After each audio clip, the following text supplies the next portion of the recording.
pledge allegiance to the flag of the United States of America and to the republic for which it stands, one nation, under God, indivisible, with liberty and justice for all.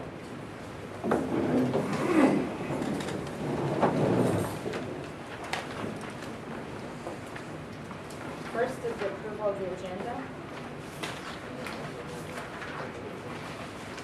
I move to approve the agenda of the April 16th, 2012 regular meeting as presented. Second. I have a motion and a second. All in favor by saying aye. Aye. Opposed? Motion carries. Okay, next is unfinished business to appoint the vacant board position for Andrea Stelzer. I move to appoint Jim Kirchner as the Board of Education member to complete the term for the vacancy of Andrea Stolzer will expire April 2013. I'll second.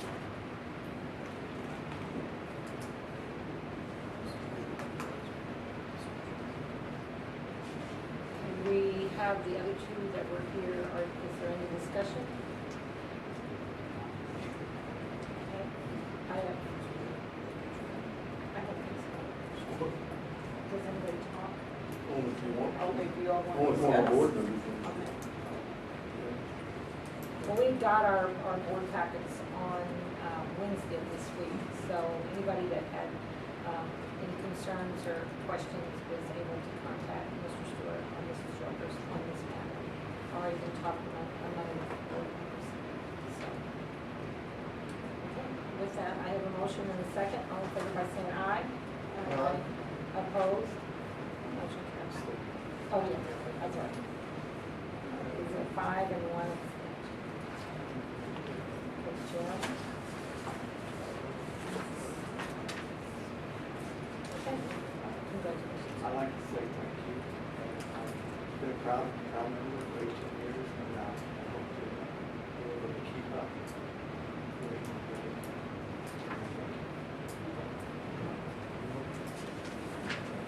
Okay, now we need a motion to go to the reorganizational session and reconvene regular session after the reorganizational session. I move to go to reorganizational session and to reconvene regular session after reorganizational session. That's not fair. Do I have a second? A motion and a second. All in favor by saying aye. Aye. Opposed?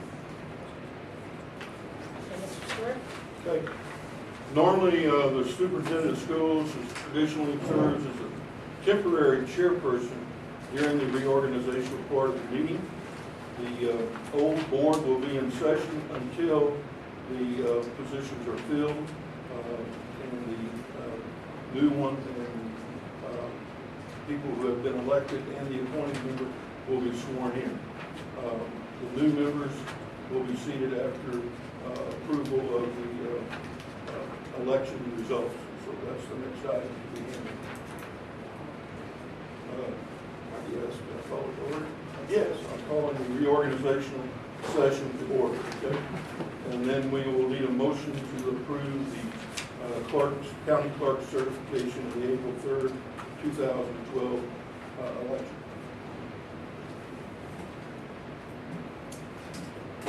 Move to accept the official results of the April 3rd, 2012 election and declare Joan Benson, David Mazzola, as the clerk of directors to serve a 3-year term on the Board of Education of the Washington School District.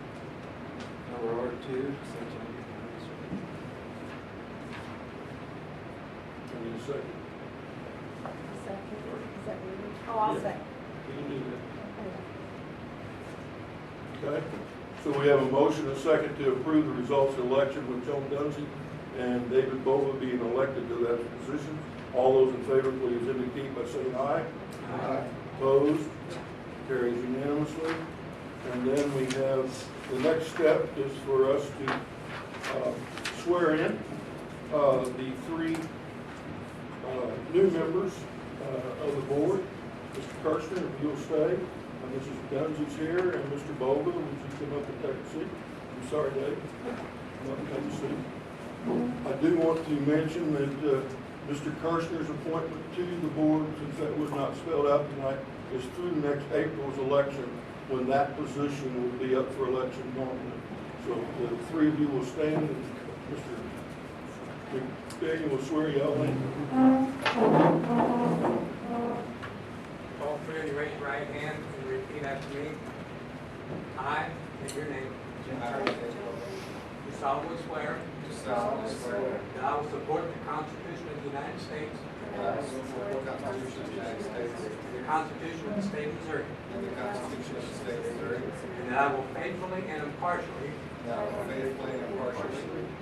discharge the duties of the school director in and for the St. Genevieve County R2, County of St. Genevieve, State of Missouri, to the best of my ability, according to law. Okay, please be seated.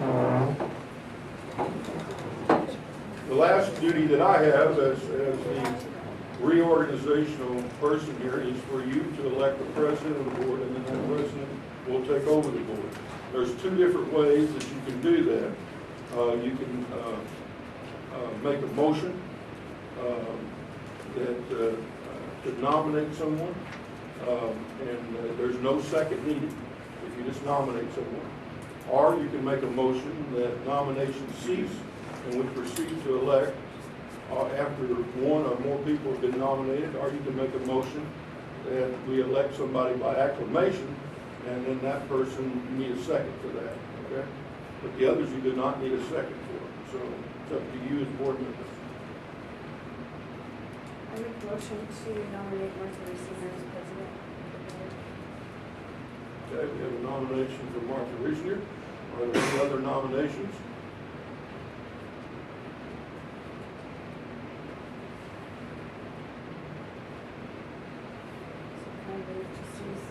I move that nomination cease and we proceed to elect, or move that nomination cease and we will be elected. I Okay. don't need to say all that. No, we're Acclamation. Just do that now, nomination cease. And we elect by acclamation. Okay. So you're going to move to that nomination cease, and we proceed to elect by acclamation. Okay? Is that correct? Is that correct? I need a second for that. Okay, pause. Okay? So we have the nomination of Martha Reesinger, and then we have a motion to move that nomination cease, and we proceed to elect Martha Reesinger by acclamation. And that simply has to be a roll call vote verbal, okay? So Mr. McDaniel, your secretary, would you please do a roll call vote? We don't have it written in the agenda here, I don't think. No. Okay. Charlie Crowther, Yes. Eric Bosler, Yes. Joan Dante, Yes. and Jim Kirchner, Terry McDaniel, yes, and Martha Reesinger. You also got Dave Bowler. Thank you. Got it right here, You're man. gonna get used to that alphabet. Yes. Dave Bowler, yes. Okay. Motion carried 7-0. Okay. So with that, I turn it over, the rest of the reorganization, over to Mrs. Reesinger to deal with the same for vice president. Okay. I make a motion that. I nominate Joan Dunsley for vice president. It's, Okay. You nominate her, but then if you make a motion to cease, that would have to come separately. Okay, so you took care of the nomination. And I move that nomination cease and we can be elected by acclamation. Okay. We need a second for that.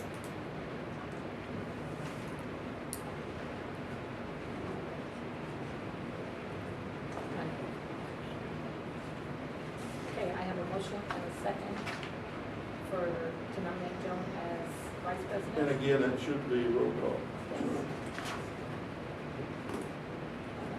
Yes. Charlie Crowther, Yes. Harry Bosler, Yes. David Golden, Yes. Jim Kirchner, Terry McDaniel, yes. Martha Reesinger. Oh, yes. Joan Dunkett. Yes. Motion carried, 7-0. Okay.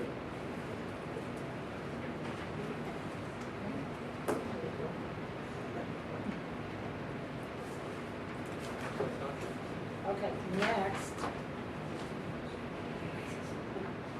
is the election of a delegate and the alter delegate for the MSBA. I'd like to make a motion that we elect Eric Bosler as delegate for the MSBA Delegate Assembly.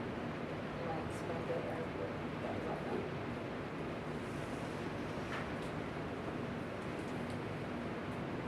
So I move to elect Eric Bosler by acclamation for delegate for MSBA Delegate Assembly.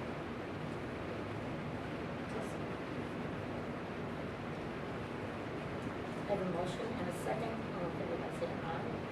Aye. Don't need a roll call. No, it's not an official position.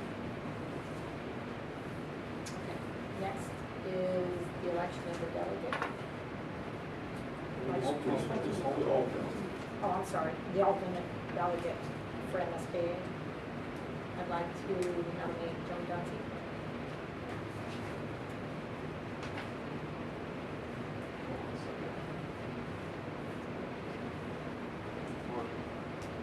Move to elect Joan Dunsey by acclamation as alternate delegate for MSBA Delegate Assembly. And you need a second on that. You were Jim? Have a motion and a second. All in favor, by saying aye. Aye. Opposed? Motion carries. Now, I need a motion to adjourn. I move to adjourn the reorganizational session of the Board of Education of the reorganized school district R2C Lincoln County, Missouri, and to reconvene the regular session. I have a motion and a second. All in favor, by saying aye. Opposed? Motion carries.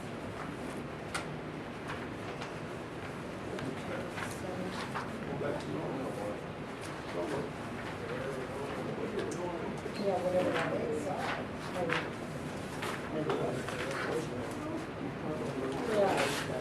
I would just have to do that. We're gonna have to reverse that for next year. You'd have a big one put in there. Okay, I'll do that. But you also have to do it. People know. Does she have to?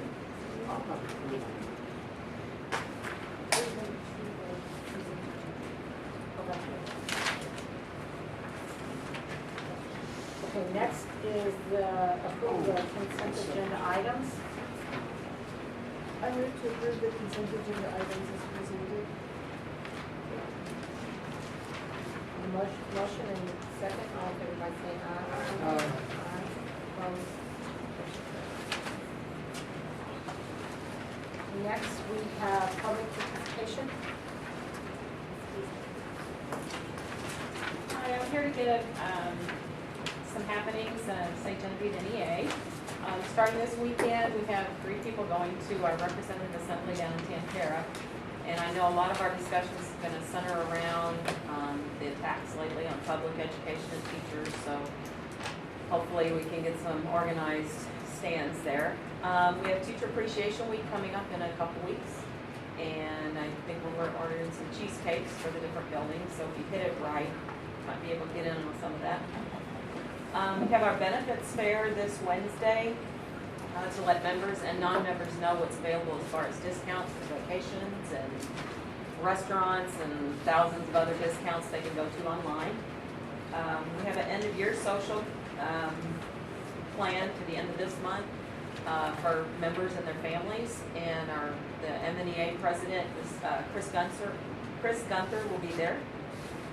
A couple months ago, I mentioned an athletic scholarship available for California Casualty, and we had got information out, and Dustin Keeker had applied for that and won. So he's got a scholarship coming for the track and that will be presented on April 28th. I think they have some kind of pep assembly going on. I think it might be during that. Okay. And Joe Fowler won our Friend of Education Award for Jefferson, St. Genevieve, St. Francis counties, and we'll be offering an award for him. Joe is always up there for the teachers, and we need more like him up there. So he is going to be running for the Senate. And Joe always responds to communications. Yes. Not everybody does it up there. Is there anyone else? Well, before we go on, I would like to say something. As you all know, we had our open house yesterday for the auditorium. Numerous people were thanked. I would just like to go over a couple of them. All the people that made it,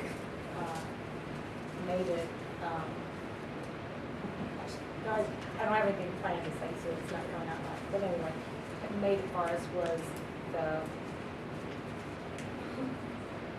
okay, so let me start over. I want to thank Nancy and Jason for all that they're going to do and what they're going to do. I know that's not going to be easy. And a big thank you to your custodians for all of their work. I mean, I know these last few weeks were tough for them. They were doing work that they had already done and had to redo. So I want to, on behalf of the Board of Education, we want to thank them very much. And to the voters, if it wouldn't have been for them, we wouldn't have had that open house yesterday. So on behalf of the Board of Education, we'd like to thank all of you. And one other thing, one of our own, Kelly Cornack, won the MSBA John T. Belcher Award, and we'll be getting that on April 23rd, and all the board is invited to that. But anyway, we're excited about that. Okay. I'll move to the report of the superintendent. Okay. I'll bring to your attention about three notes of appreciation in the board packet on item number 4A. We'll try to spell those things out since we have one new rookie on the board at least, and so keep him on track. But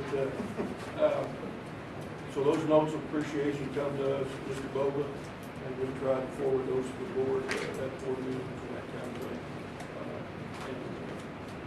Some things are happening. We want to remind everybody that we have our retirement and recognition banquet on Friday, May the 11th. That's at the Elks.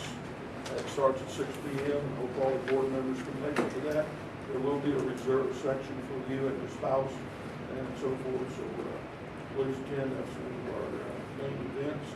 I'm hoping that all the people that retire this year are going to be able to attend. That means that's not time for people to harass me. Okay? And so hopefully that will take place. You just keep hoping. Yeah. Kindergarten enrollment results, not real strong, pretty strong at St. Jim, not real strong at Bloomsdale. But right now we're still reassessing those. I think we're going to be okay with the number of sections that we have. We have, with lake folks, as some of you well know, there's years when we get 10 or 15 and we get any one of the building, before August, and then there's years we don't.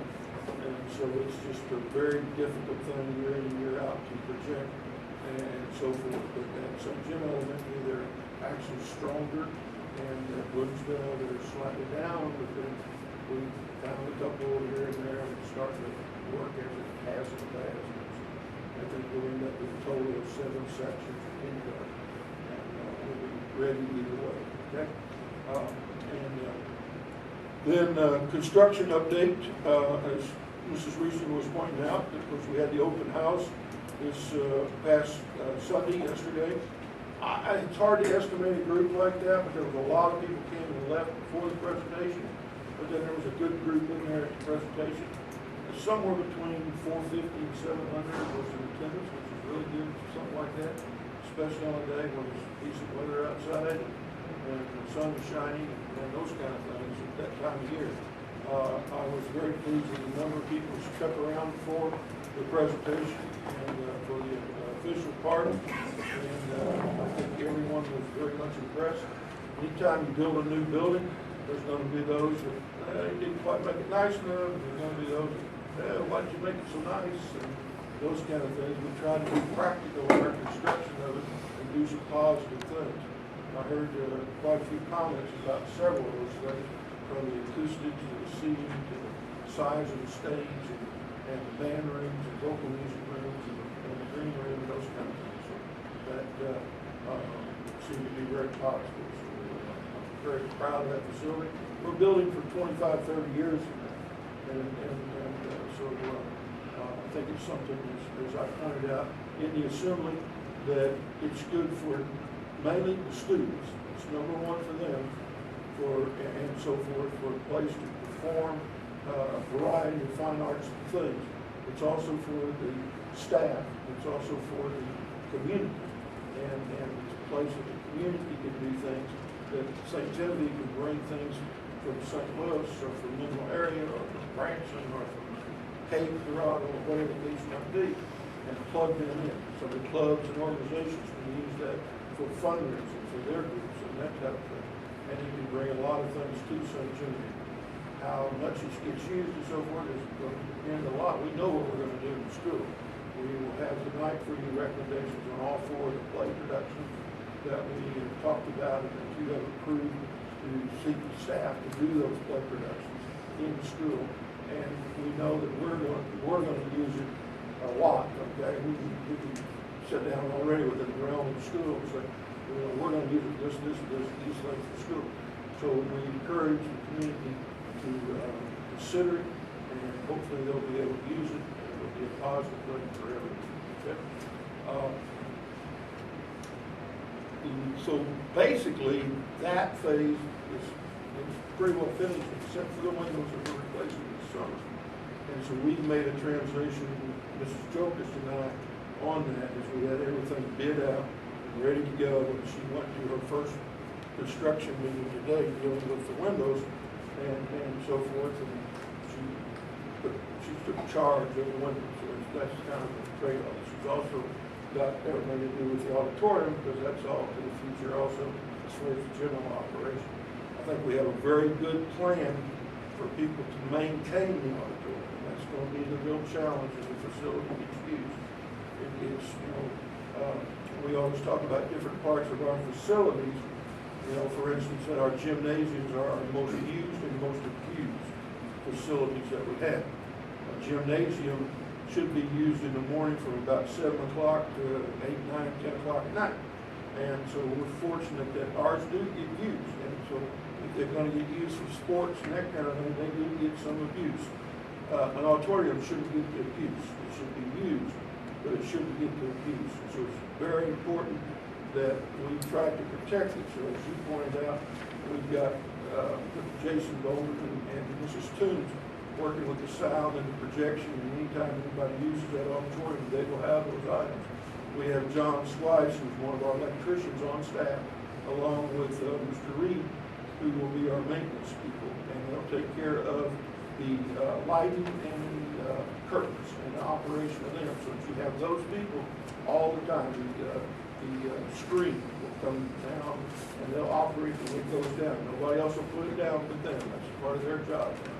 And so those kind of things, and Mrs. Otto managing it and so forth, are extremely important that you have the same people working with them, the people that understand it, and so forth. It's extremely important to maintain that facility and have it operational as it should be. Last day of school, of course, reminder on that is May the 18th, with graduation to follow on the 19th at 8 o'clock. We do plan for graduation to have it streamed on the internet, as we did last year, and we had a lot of hits for the first time last year. And we also plan to have it live projection on the screen, in the auditorium. So people that want to can see it live on the screen in the auditorium during the graduation ceremony. That'll hopefully give us some flexibility in the gym. People often ask me, well, are you going to have graduation in there? No, because you could give 2 tickets to the kids and that's all it could cover, you know, the kids in normal years. So you just can't do it. Our gym hosts 1,800 people. The auditorium hosts 706 plus maybe chairs on the stage. And so it's not made for that purpose and that kind of thing. So the gym, unfortunately, but hopefully will give us some flexibility in size. And there'll be a lot of people that will choose to be actually more comfortable sitting in the chairs in the auditorium, seeing it live streamed to you. Okay? Want to also point out that we traveled to Cape Girardeau the other night. We all, as the pre-existing board members, went, and most of our administrative staff went, and we received our accreditation with distinction, plaque and so forth for last year. We're presently working hard in our tests and so forth this year to try to make that same accomplishment again for the 8th or 9th time. I can't I've lost remember. count. 8th I've lost time. count. It'll be 9 if we get it next year. Okay. I can't remember either. So anyway, you will probably see a lot of that change in the future. I don't know what direction yet it's going, but you're going to see some of that change, the requirements and what will be delineated and so forth. And that's not really, we don't know for sure what direction it's going to go, but we're all predicting that that's going to change to some degree. That's it. You brought up Mrs. Otto. I'm glad you said that because when we, I can't remember, well, I know Terry and I, and Mr. Stewart, and was it Mr. Stolzer? We were the ones who went out and checked all these other, we checked 4 other auditoriums out. And when we were at Sullivan, the lady that was out there, it was like she took that as her building and she had so much enthusiasm about it.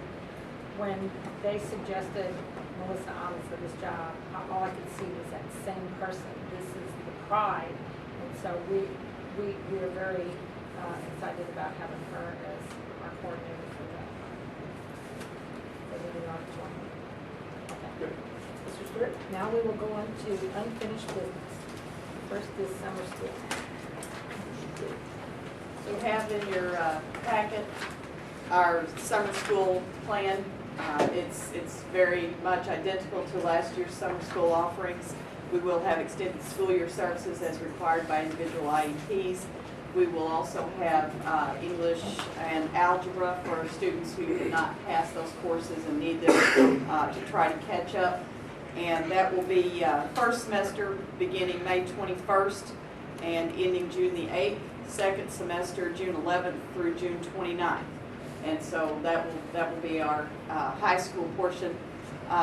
If there are any students that require a supplemental reading program, that is that they test more than a year behind in reading at the end of 4th grade, those are arranged individually and will be offered as needed.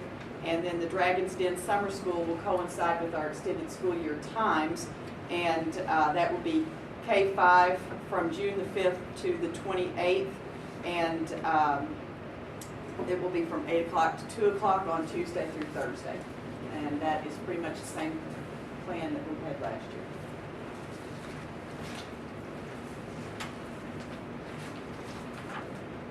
I move to approve the summer school 2012 as presented.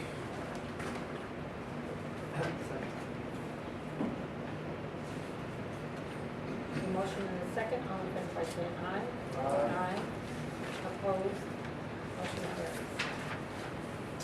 Okay, next we have calendar for the 12-13 school. As was discussed at last month's meeting, the one change was made to the way that the makeup days are scheduled. We simply have listed them in chronological order as they would fall, and we will use them as we need them. If we miss a day before January 21st, we'll use January 21st. After that point, we will use these other days as we see fit and as it becomes necessary, okay? It will be a process next year where we will perhaps have to, prior to using a makeup day, we would maybe need to come and talk with you all and get an approval by the board, or at least inform the board. So, but anyway, it is, as we discussed, that these are not prioritized, And we have designated that folks need to be sure not make travel plans until the calendar is completely finalized in March. So that was my understanding of what the suggestion was last month. I have a couple of questions on that, because I got some that I couldn't really field. Is that a new statement, the one in italics down at the bottom about not taking? Sure is, but it's not any, I mean, it is a new statement to be on the calendar, but it is the same statement that we've been making to staff in email and other forms of communication multiple times. If you line up, someone mentioned to me, if you line up this calendar with the one from last year, especially looking at the very end where the graduation dates and the end of the school years are projected to be pretty similar, I get people that ask me questions like, for example, if we've not set, at least at this point, a graduation, as we discussed at the last meeting, until the March meeting. Right. Has it ever been thought to, like, for example, survey or poll, like a junior class, like this year's junior class parents, and say, what do you think about us telling you now when your child will graduate next year? In other words, set the date now and see how that works. Or will it always be on like a sliding schedule where you have to look at snow days and how many days are taken off? Is there a possibility that could ever be set? And one of the good things about that is somebody mentioned, and I took some scribble notes here, that the problems with setting it or having it later in the month of May were like in conflicts with Memorial Day, the track, state track, always hanging up Jostens on the printing of the invitations and things of that nature, planning for project graduation, individual celebrations, and like, for example, as Mr. Stewart pointed out, there's a lot of other schools that he's aware of in our local area and in the state that do preset that early enough, and everything has to be in order by specific dates prior to that, so the seniors who are going to walk are the ones who really are getting to graduate with a diploma. So has that ever been thought of to like look at changes like that for the future? Because it seems that this one here is kind of like pretty close to being approved. I mean, we're ready to roll. So it's not like you can't go backwards and say, okay, for example, let's approve the first half of this and let's recrunch the second half. I mean, I'm not suggesting that, I'm just saying I'm saying it's too late probably to look at the second half of this calendar. True? I would prefer not to do that for this coming year. I'll do whatever you all direct me to. No, but what I'm saying is, if in fact it's too late to do that, would it be possible in the future to look at some of the things that we brought up either in the month of March or April to, shall we say, contemplate or try to work into a new calendar system for the year 2014? I don't have a problem with surveying the junior class and asking them what they think. What, next year's junior class, is that what you're talking about? Or that one, or this year's junior class for next year? Would appear, well, No, because this is next year. I would It be imagine next year's junior if class. you had a calendar for last year that's similar to this one, the next one looks like this also. I'm assuming that you probably, if one class were told, your child is graduating on the third Saturday of the month of May, period. Don't worry about anything else. If we have to add on 10 days, we'll take it from the school year to other places, or spring break, or tack on into the May, but the seniors will be done on that date, like in other districts. And there's a lot of other things that have to be taken into consideration on that. But you can't do that for this coming school year, but it would be, if you did that eventually for a class of seniors, people might start to expect that. But I'm just asking, like people have asked me, is there a possibility that that could be investigated? Sure, we can certainly look at it. I don't have a problem looking at it. I do know that if we set an arbitrary date and then we have a gazillion snow days, then you all will have to determine to allow the seniors to graduate without fulfilling the minimum number of days. And I mean, there's been a tradition on the board that is an expectation that they continue to complete as much of the whole year as possible. So you open yourself up for having that not be the case. If you get a bunch of snow days and more than you can even use by taking up Christmas and your Easter break and all of that. So I mean that would be what you would kind of let yourself in line for if you say it's going to be this date no matter what. You don't know what no matter what might entail. Now, I know that some schools who do set graduation and leave it set, as Francis Howell does, always move it way later in June. So they get out and they might graduate a week or more after the final day of school. And so, you know, that helps them to cushion against the what-ifs of weather. So if you all want us to investigate it, we will certainly investigate it. Another thing that you point out is, and I believe I'm going in the correct order chronologically, January 21st, March 28th, April 2nd, May 20th would impact again, possibly next year, if it's a bad winter, would impact against spring break. Well, that would have to be determined. That's why I said I would come and talk with you all before we would set a makeup day. You know, I think that has to be done. If we're going to use the calendar in this fashion, I think we would have to have the board move to use April 2nd as opposed to adding one day to the end of the school year. I'm looking around here, and I see Colleen Weiler. She might be the only one other than Mr. Stewart. But I had a bet with Mr. Stewart once upon a time, which I would like to probably say I won. That one of the few, by the way, that he still hasn't paid up for yet either. That the spring break that we had in the year 89-90, which would have been the spring of 90, I told him, guess what? That was my first year here, and I had a 10-day spring break. First, it hit the ceiling. He did. But he went back with Mrs. Lang and found that was true. But so my question therefore is, do you foresee in the future of saying, okay, look, we're going to give you, I'm not suggesting 10 days, I think that's too much.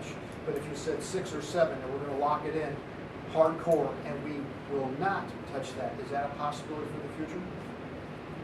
That would have to come from you all. I don't make those decisions, Charlie. I just present a calendar. And see, those are questions that are sometimes asked of me, or I guess maybe us. That I think we can have to answer. look at what is best educationally each year in each situation. I don't know that we can lock in hard and fast that we're never going to touch Easter break. Now, I think we can lock in and say we won't touch, you know, the Friday and Monday of Easter. I think we can lock that in and leave that alone and not touch that. But I think if you get to these other things, then you're kind of putting yourself behind the 8 ball if you have a bad winter and then you don't use those days around Easter to help cushion that. Then you've missed a lot of days right before testing, and then you go on spring break, and that, you know, I think you impact your state testing, and educationally it's not the best thing to do. But we couldn't do both. We couldn't set a graduation date and then say we won't touch Easter, because then we wouldn't have the opportunity to make. That does, they do kind of, I mean, you then limit yourself to only using like your Christmas break to, or, yeah, Saturday, Sunday. Your Christmas break to then cushion Yeah, I don't wanna against do a bad that. winter, you know, so. Well, I would definitely like to leave Friday and Monday alone. They're not listed on here. Okay. Those are That, just they're not automatic. listed, and they will not be makeup days, Okay. period, the end. So that gives you Those 4 days, days. you know you're 4 not days. going to have those. And going back to what Charlie said about the different schools after our last meeting, I did check with several at our regional meeting. Jackson, Perryville, I forgot the other one. Anyway, they all reset their graduation a year in advance. And I asked them about the testing, I asked them about all that stuff, and they said that there was no problem. In fact, they enjoy doing this. I mean, this is what they enjoy. The only thing I did, I said if it was something that you guys would consider, I would ask them to give us some information on. That's fine. As I said, I mean, it's and it been may not- your tradition as a board. You all expect those seniors to fulfill as much of a complete school year as possible. That's been the position of this board for the last 10 years that I've been here. So if you want to change your position on that and let your seniors out earlier, you know, you can set your last day for seniors and I graduation. asked them that, I think the way they talked, they did the same amount as the rest of It can't possibly be. I mean, if they're not running them through to fulfill all those makeup days, if they're letting them out at a specific time, they have to be letting them out sooner than others. Gotta be. I don't see how it works. Right now, I guess- right now, we've not had bad weather, so when you have those bad years, I seniors with 30 snow days. And so it really gets kind of crazy. Some of those schools take all those exceptions when they do snow days. And we just have never done it. It's not an issue for me, but, you know, one time we took the Monday or the Tuesday after Memorial Day.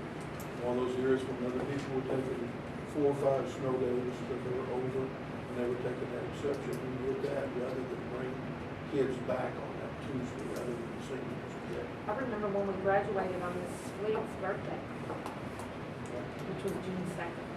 Yeah.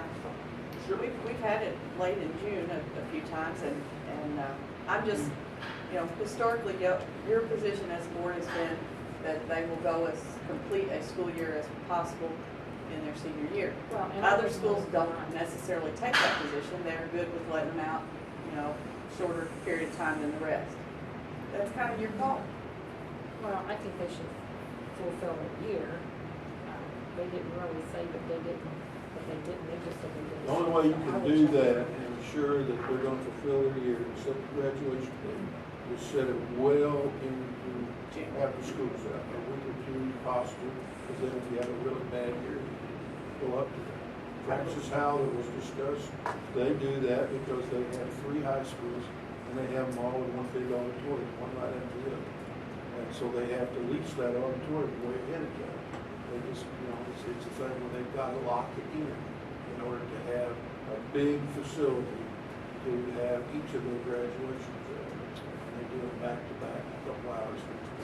Do they have project graduation? Probably so, but I don't know. Yeah, I really don't know. And that's another thing that ties into it. I guess I feel like much of what we're discussing is more for the convenience of folks as opposed to the education of students. So you guys just have to kind of decide where you're coming down on this. If you're going to come down on what's best educationally or what's most convenient. And whatever you tell me is how we'll go. I guess that would be determined next year when they have a salary, not salary, but a Calendar committee. Salary. Calendar committee. Sure. Those ideas can be brought up. Well, the ones that are on this calendar committee, and we do have teachers, right? Yeah. Or You administrators. do. Do you guys take this back and are the teachers okay? I mean, why do we hear some things and, I mean, that they're upset that, This calendar, almost without change, was put out to everyone. And the comments, if you recall, I typed them all up, Published in the paper? entire thing, every comment that was made word for word, if you remember that. And I brought them back, and that was it, over all the comments that were made. And so the calendar committee looked at those, and that's what you got. The only thing we don't do is we don't allow people to go around and shove a piece of paper in front of somebody's face and say, sign this because I want this day off. Okay? You gotta fill out your own and turn it in. If you wanna make a comment, you gotta turn it in yourself. Not somebody that's out campaigning for this or that and has 30 people sign it and they're not real sure what they're signing, okay? So we say you gotta fill it out. Everybody gets a copy of the calendar on staff. And then it goes in the paper too. And so, I don't think anybody was really unhappy about the way the calendar is. What they didn't like is the changes that were made at the end to set graduation. And so, I mean, you know, I know a lot of schools do the. we didn't use the dates according to the prioritization of the schedule. And so folks assumed that there would be days that they could use as travel days and they couldn't in the end. And so taking off this priority lets them know that any of these days might be used, but it also lets them know that those other days, the Friday before and the Monday after Easter, are not going to be used. They are not listed as a scheduled makeup day. So, Well, I'm gonna throw something out, and now that we're talking about this, but I know other schools do, they're called spring breaks. Could we do a spring break at a different time and go to school on Good Friday and Monday? Those schools do that. They just get off in like the middle of March. They do go on Good Friday.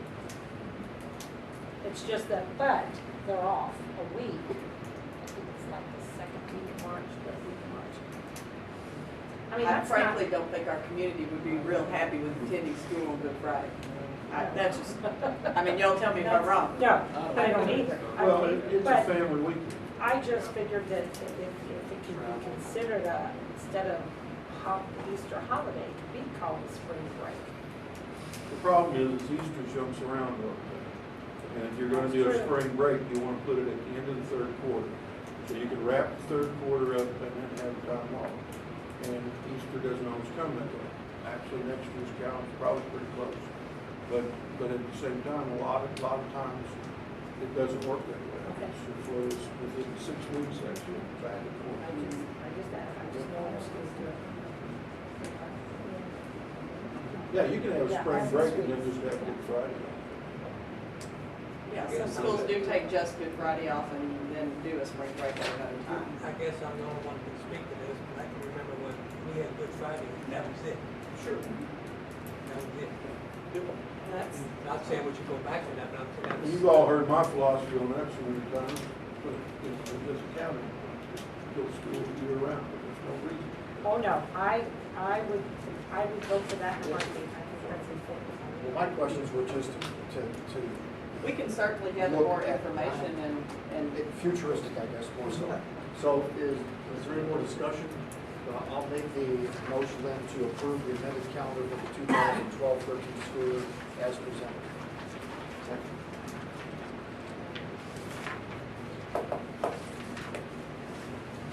Have a motion and a second, all in favor by saying aye. Aye. Opposed, motion carries. Next is the 1-1 technology initiative, Ms. Jones. we have several of our administrators here tonight. Ms. Toombs, if you'll go ahead and bring up the PowerPoint. There is a PowerPoint that's going to be shown, so if you guys want to sit in the front row, if you want to spin around or whatever floats your boat. Mr. Mack, if I could ask you to get the first slide or two. Oh, never mind, I think Ms. Toombs has got it. We're gonna play like that. Okay, now we got lights on again. Think we can turn some of them off? We need more off. I think it's fine. Leave them alone, Mr. You want it on that? You want it on that? It's fine. It's fine. In your board packet, there's a little bit of information, and you do have a copy of part of, actually the PowerPoint handout that you all have has a few more slides than what you'll be seeing tonight. We're trying to not run overly long. But the idea here is that we are poised to take the next step in the integration of technology into our school system here. We want your blessing, so I'll just spit that out right off the bat. We've come a long way in this district from having 0 computers to having very primitive, by looking at it in today's terms, computers, having none in classrooms to having full labs in classrooms, from having technology, from having the instruction of technology be more about how to use the equipment than learning something with the equipment as a tool. So we're ready to kind of take the next step. We've been exploring the whole idea of giving all of our students in grades 6 through 12 a laptop computer. And we've been looking at that pretty much all year long. And so we would like to kind of give you some information about what we've learned and what our plan and recommendation would be for that one-to-one initiative. So here's our goal. We would like a 24/7 classroom. The National Ed Tech Plan recommends that we ensure that every student and educator has at least one internet access device and appropriate software and resources for research, communication, multimedia, content creation, and collaboration for use in and out of school. Can't do that unless you put it in their hands and let them take it with them. So that's our step. We also know from research that classroom technology makes students more engaged in learning, and it improves the opportunities for special education students. So we're asking teachers to consider flipping our school. I know that's kind of a strange term, but I've sent you all some material on that, and so hopefully you're not too taken aback by the term. But basically what it means for all the rest of you is that we would look at a instructional plan that basically has the homework done in the classroom and the lecture or input of information in whatever form or fashion done at home via computer learning, where teachers could either assign a video clip to be watched, maybe one that they found on the web somewhere through things like Khan Academy. Okay, so kids could take that home, they download it before they leave, they take their computer home, they watch it. They can watch it as many times as they want. They have them all on their laptop. When it comes time to review for a test, they've got their teacher sitting at home with them, spieling through all those little 10, 15-minute video clips on any part of that they need to review. That would be the at-home side. The in-class side would be working with that information. If they've learned some new mathematics equations or things and they've seen the video at home of how the teacher's gone through those and taught it and they've watched it a few times, they come into the classroom and they practice that. And the teacher is there to help them with their homework practice, what would in the past have been homework. So this creates a much more interactive classroom learning environment, and possibly creates a situation where homework is viewed with a more positive attitude. Also, I think it does a lot of other things. As I said, it I think could be a great help in review for tests. Parents can see it, so helping your child with homework and helping your child understand what's going on in the classroom, how fantastic would that be? You know, your kid's not really understanding it, and they say, you know, instead of saying, Mom, come over here and read this in this book and try to help me understand what I'm doing, watch the video. Here's my teacher telling me about it. You know, to me, that is a much better interaction with parents at home with homework. So we have that, and then, you know, the other advantage, obviously, is that students become more comfortable with that whole online learning environment. And that's going to serve them well when they go to college or when they enter the workplaces of tomorrow. Our college students now, there's very little paper involved in college classes at this point. What are we talking about? I just did an online class. Okay, yeah. Give an example. Well, okay, I just did my last class for my doctorate, and it was an online class. It was completely online. We never met but one time to get the password and the information in the website. And from there, all the instruction was on the computer, all tests were on the computer. There were weekly discussion boards where we had to post and talk to people. All of our big papers were submitted that way, and the teacher actually graded, dumped them back on our discussion board, and we picked them up from there and communicated with them through email. So that's what that course is all about. And that's what we're finding out from our students who are leaving high school and going to college. They're taking a lot of online courses. I know my niece, Gwendolyn, she's in her second semester of her freshman year, and she's taking 2 already. And she takes those with her regular course load to try to get ahead of where she needs to be. Also, just some of the regular courses have a huge online component. When they write a paper, they don't print the paper off and bring it in and turn it in like we used to do, or even type it and bring it like some of us used to do. It's just emailed to the teacher's Dropbox. The teacher pulls it up, makes comments on it, and sends it back. There's no paper involved. And so this whole concept of learning online and doing work online collaboratively, sometimes with other students. They use things like Google Docs where they can, as we have this presentation, I did part of this, Julie did part of this, Nancy did part of this, Chris and Scott, I think, and Bob, all. There are slides in here that all of us, and so we just had it in one place and we all could go mess with it as we saw fit. So these are the kinds of collaborative things that our students are doing when they go to college. These are the kind of collaborative things that people do in the workplace.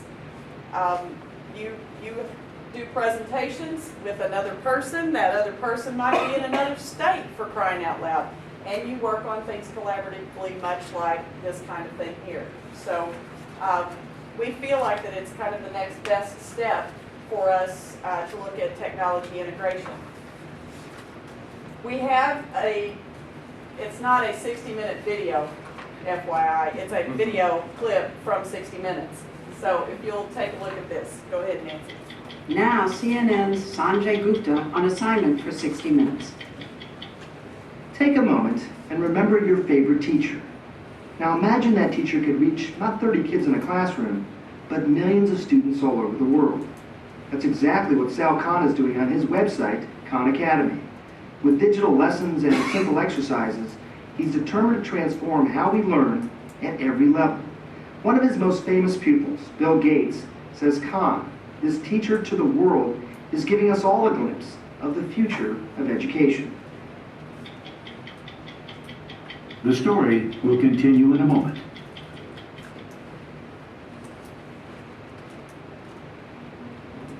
"35-year-old Sal Khan may look like a bicycle messenger, but with 3 degrees from MIT and an MBA from Harvard, his errand is intensely intellectual. In his tiny office above a tea shop in Silicon Valley, he settles in to do what he's done thousands of times before. We've talked a lot now about the demand curve and consumer surplus. Now let's think about the supply curve. He's recording a 10-minute economics lesson. It's so simple. All you hear is his voice, and all you see is his colorful sketches on a digital blackboard. In this video, we're going to talk about the law of demand. When Khan finishes the lecture, he uploads it to his website, where it joins the more than 3,000 other lessons he's done. In just a couple of years, he's gone from having a few hundred pupils to more than 4 million every month. Has it sunk in to you that you are probably the most watched teacher in the world now? I try not to say things like that to myself. You don't want to think about it too much because it can, I think, paralyze you a little bit. So if we get rid of the percent sign, we move the decimal over. He's amassed a library of math lectures. 12 plus 4 is 16. Starting with basic addition and building all the way through advanced calculus. Taking the limit of delta x approaches 0. The exact same thing. But he's not just a math whiz. He has this uncanny ability to break down even the most complicated subjects, including physics, biology, astronomy, history, medicine. How much reading do you do ahead of time? It depends what I'm doing. If I'm doing something that I haven't visited for a long time, since high school, I'll go buy 5 textbooks in it, and I'll try to read every textbook. I'll read whatever I can find on the internet. Let's talk about one of the most important biological processes. Sal Khan has tackled so many subjects that if you watch just one of his lectures a day, it would take over 8 years to cover it all. Huge time scale. Magnetic north is kind of the geographic. And then let's say that this is the point x is equal to basic introduction. Light. If this does not blow your mind, you have no emotion. Did you ever think about putting yourself visually in the video? Look, if there's a human face there, especially a funny looking human face, then it's actually hard to focus on the math. 4,000 is 2,000 times 3 is 6,000. I don't have to shave, I don't have to comb my hair. If you press record, make a video, there might be spinach in my teeth, who cares? The format is so simple. Why does it appeal to so many people? I've gotten a lot of feedback. It really does feel like I'm sitting next to the person and we're looking at the paper together. Let me get my trusty calculator out. I'm 95% of the time working through that problem real time. Or I'm thinking it through myself if I'm explaining something. And to see that it is actually sometimes a messy process, that it isn't always this clean process where you just know the answer. I think that's what people like, the kind of humanity of it. It all started in 2004, when Sal Khan was working as a hedge fund analyst in Boston, and his cousin Nadia, a 7th grader in New Orleans, was struggling with algebra. He agreed to tutor her remotely and wound up posting lessons on YouTube. They helped Nadia, but then an odd thing happened. Total strangers started using them too. I started getting feedback like, my child has dyslexia and this is the only thing that's getting into him. I got letters from people saying, we're praying for you and your family. That's pretty heady stuff. People don't say that type of stuff to a hedge fund analyst normally. So in 2009, Khan quit his job and, working from a desk set up in his closet, devoted himself full-time to Khan Academy. It's a non-profit with a simple but audacious mission: to provide a free, world-class education for anyone, anywhere. If that goal sounds far-fetched for a guy working in his closet, consider what happened next. There's a website that I've just been using with my kids recently called Khan Academy, K-H-A-N. Just one guy doing some unbelievable 15-minute tutorials. I was like, those videos for Nadia, not Bill Gates. I have to take a second look at some of this stuff. That's right. Bill Gates, one of the smartest and richest men in the world, was using Sal Khan's free videos to teach his own kids. 2 weeks later, I got a call from Larry Cohen, who's Bill Gates' chief of staff, and he says, you might have heard, Bill's a fan. I'm like shaking. I'm like, yeah, I heard, and he's like, if you have time, I'd love to fly you up to Seattle. And then I was looking at my calendar right then, and for the month, completely blank. I was like, yeah, I think I could, fly in, between like laundry and a bath. I can just meet the bill. That was just 2 years ago. Today, with the help of more than $15 million in funding, much of it from the Gates Foundation and Google, Khan has been able to hire, with competitive salaries, some of the most talented engineers and designers in the country. The Khan Academy office has the intense vibe of a Silicon Valley startup. The team is working to create software they hope will transform how math is taught in American classrooms. Once they've done all of these, they really understand proper fractions. Right. We visited a class in the Los Altos School District outside San Francisco, where the new Khan Academy software is being piloted. Grab your computer, log in, and then open Khan Academy. Right away, you notice something different. There are no textbooks and no teacher lecturing at the blackboard. Instead, students watch Khan videos at home the night before to learn a concept. Then they come to class the next day and do problem sets called modules to make sure they understand. If they get stuck, they can get one-on-one help from the teacher. Less lecturing, more interaction. What you think of as homework, you do at school. And schoolwork, you do at home. It's called flipping the classroom.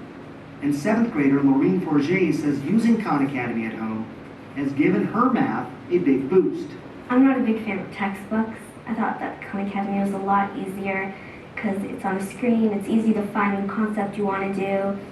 And now with the videos, do you find yourself rewinding it, playing it again if you need to? A lot, yeah. You do that at home? Yeah, usually when I watch the videos because I'm having trouble on the practices. So if I don't understand the video, I can always rewind it or pause it so that I can go back to the module and do what I learned. But what's the hardest part about learning this way? I don't really think there's a hard part. Even kids who don't have a computer at home can flip the classroom. Eastside Prep in East Palo Alto keeps its computer labs open until 10 p.m. So kids like 6th grader Alex Hernandez can take as much time as they need to learn a concept. My mom, she went to school in Mexico. Some things she can explain to me, but some she can't. So I take long to try to finish my homework. How did you used to do in math? Pretty bad, at a 3rd grade level math. So, Khan Academy has helped me. It's like open doors that I couldn't open. It's helped me a lot. A lot of people have talked about the idea that flipping the classroom is sort of what's happening here. You take a little bit of issue with that. I kind of view that as a step in the direction. The ideal direction is using something like Khan Academy for every student to work at their own pace, to master concepts before moving on. And then the teacher using Khan Academy as a tool so that you can have a room of 20 or 30 kids all working on different things, but you can still kind of administrate that chaos. Khan Academy has created a dashboard so teachers like Courtney Cadwell can monitor each student's progress. So right now they're all working on things and you can see that real time. Yes. So as you sit here and look at the dashboard, you see how the students are doing individually, you see how they're doing as a whole class, and you can figure out who you need to help. Exactly, and here I can track the progress over time. I can see who's rushing ahead, who's lagging behind. I can see if they begin to stagnate. A blue bar indicates a student knows a concept. Orange, they're still working on it. But if a red bar pops up, there's kind of a red flag to tell me, hey, it's time to step in and intervene. And I can see so you can see not only that it's red, but specifically what the problem is. And you can see the number of seconds they spent on each problem. I feel like I'm using my time more effectively with my students because instead of making the assumption that the entire class is weak in this area and I need to spend time reviewing this, I can really pull those 3, 4, 5 kids, do a mini workshop, address those needs, and allow those other students to move on to problem-solving activities or project-based learning with their peers. So far, the National Education Association has supported nonprofit technology like Khan Academy in the classroom, as long as teachers are trained properly. But as with any new innovation, Kahn says there are always some skeptics. I've seen some subset of teachers who say, oh, what is this video thing? You know, live human interaction is important. And the reason why that bothers me a little bit is that that's exactly what we're saying. In fact, we exactly agree with you that what we're trying to do is take the passivity out of the classroom so that you as a teacher will have more flexibility. Does it minimize the role of the teacher? Does it make it less impactful?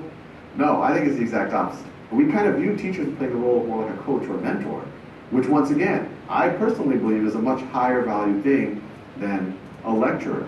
Khan Academy's math program is being piloted in 23 schools, mostly in California. Preliminary test scores from a handful of classrooms have shown improvements, especially for students who are struggling. Official state assessments will be available this summer. In the meantime, Chief Operating Officer Shantanu Sinha says they're gathering massive amounts of data, not just from American classrooms, but from every Khan Academy user around the world. So you could say how many problems were done over the last 24 hours? How many was it? Right now, in the last 24 hours, we had close to 1.8 million. Wow, not total, but just one day. Just in a 24-hour period. And when you take a look at total users over the last 18 months, 41 million visits from the United States. We've been looking from India. We had 1.7 million. Australia, 1.4 million. Right. It is pretty amazing to think that millions of people all over the world are using Khan Academy right now. Yeah, I mean, it's a gold mine on how to understand, you know, what paths through learning are most effective. Khan says they look at all that data and constantly make changes to their software platform. We can start fine-tuning things the way that Amazon might fine-tune their button to help you buy that book or find the book that you want, or Netflix says, what's the right movie for you? We now get to do with education. Eric Schmidt, the pioneering chairman of Google, says he's seen a lot of failed attempts to integrate technology into education, but says what Sal Khan is doing is different. Many people think they're doing something new, but they're not really changing the approach. Because with Saul, he said, what we're going to do is not only going to make these interesting 10-minute videos, but we're going to measure whether it works or not. He was the guy to sort of make this happen. Why do you think it was him and not some person who was an educator or who had a background in this area? Innovation never comes from the established institutions. It's always a graduate student or a crazy person or somebody with a great vision. Saul is that person in education, in my view. He built a platform. If that platform works, that platform could completely change education in America. 17 over 9 is equal to 1.88. Inside classrooms, it's just Khan Academy math for now. But Sal Khan believes his strategy can be used to teach subjects like history and science. And not just in elementary schools, but high schools and even colleges. But no matter how big or how successful Khan Academy gets, Sal Khan promises he'll never put a price tag on it. The for-profits have to roll themselves much more to the education establishment than we do. As a not-for-profit, we're just like, what's our mission? To educate children as well as possible. I've said it enough times, and it's in our mission statement, a free world-class education for anyone, anywhere. And that's what 6th grader Alex Hernandez says he needs. Has anyone in your family ever gone to college? No. That's a pretty big deal for you? Think you're going to be able to do it? Was help or like with more like studying or like Khan Academy, I think I can get there. I think you can too.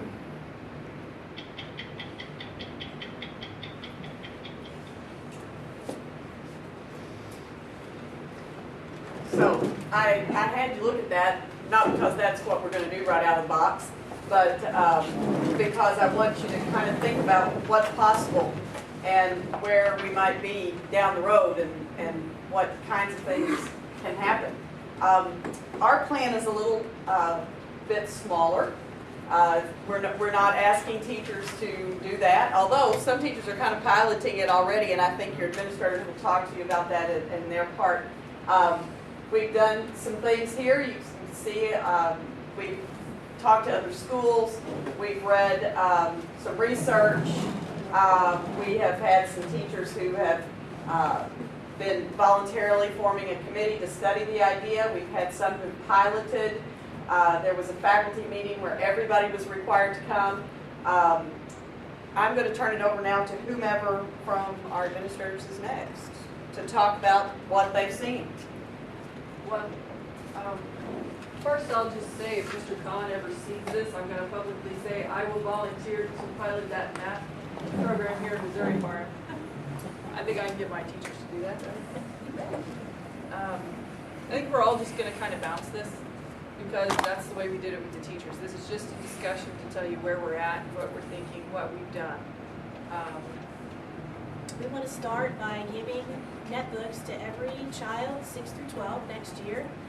And we're hoping to just start with phase 1 being textbooks only on the netbook itself. So we're looking to get all of our textbooks that we currently own in PDF form, and we're going to house them in our Moodle that we have. We have an online classroom called Moodle, and the kids will be able to download those textbooks and have them on their netbooks, and they'll be able to use those day 1.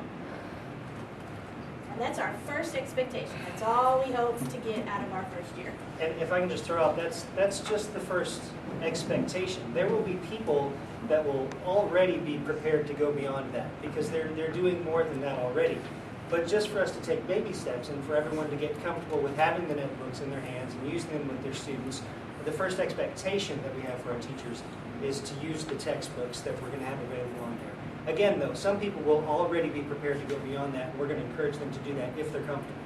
Right, we already have teachers who are there. Yes. Already doing it. Some of the positive and negative things that we came up with, no more hunchback students. If you've ever picked up one of those backpacks, they can hurt you, because I picked up one of my sons with my left hand, which I'm right-handed, and I actually had to go see a doctor because I had irritated the bursa sac. Is that how you say that? Bursa He always has sac. to tell me. And then it was really bad. So we don't have to store the excess textbooks. We'll have internet access in all the classrooms, which we'll talk about in a little bit. No waiting for labs, because right now we have netbooks on carts. There's about 30 on a cart, and like the science department shares, math department shares, so they have to schedule those and work together to share those devices. And these devices will save on electric and space, and we're looking at the e-textbooks. So there again, it's all about the storage and the space. Some of the negative things that we've encountered from talking to other schools and in our discussions, students are going to forget them. We know they are. And we have some, on the next slide, we'll have maybe some answers to this. We know that they're going to get damaged, and we know they're not going to charge them all the time. So what we're looking at to combat these 3 negatives, students will all receive a mandatory training. You want to talk about that? And we're just looking at maybe an hour with the students just to introduce them to the netbook if they've never used them, because we will have 5th graders coming up that have never touched them.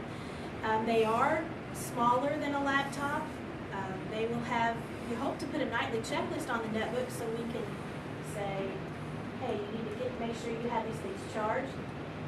If they do end up forgetting their netbook for that day, which we know things are going to happen, we do have some old laptops that we will repurpose specifically for this purpose, so they can check them in and out during the day and bring them back before school's over.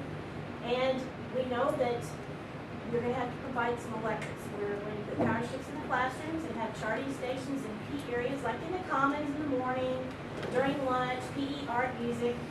And if the netbooks are damaged, then if it's accidental, we'll switch it out for a new device, or if it's purposeful, we'll handle that within our discipline policy.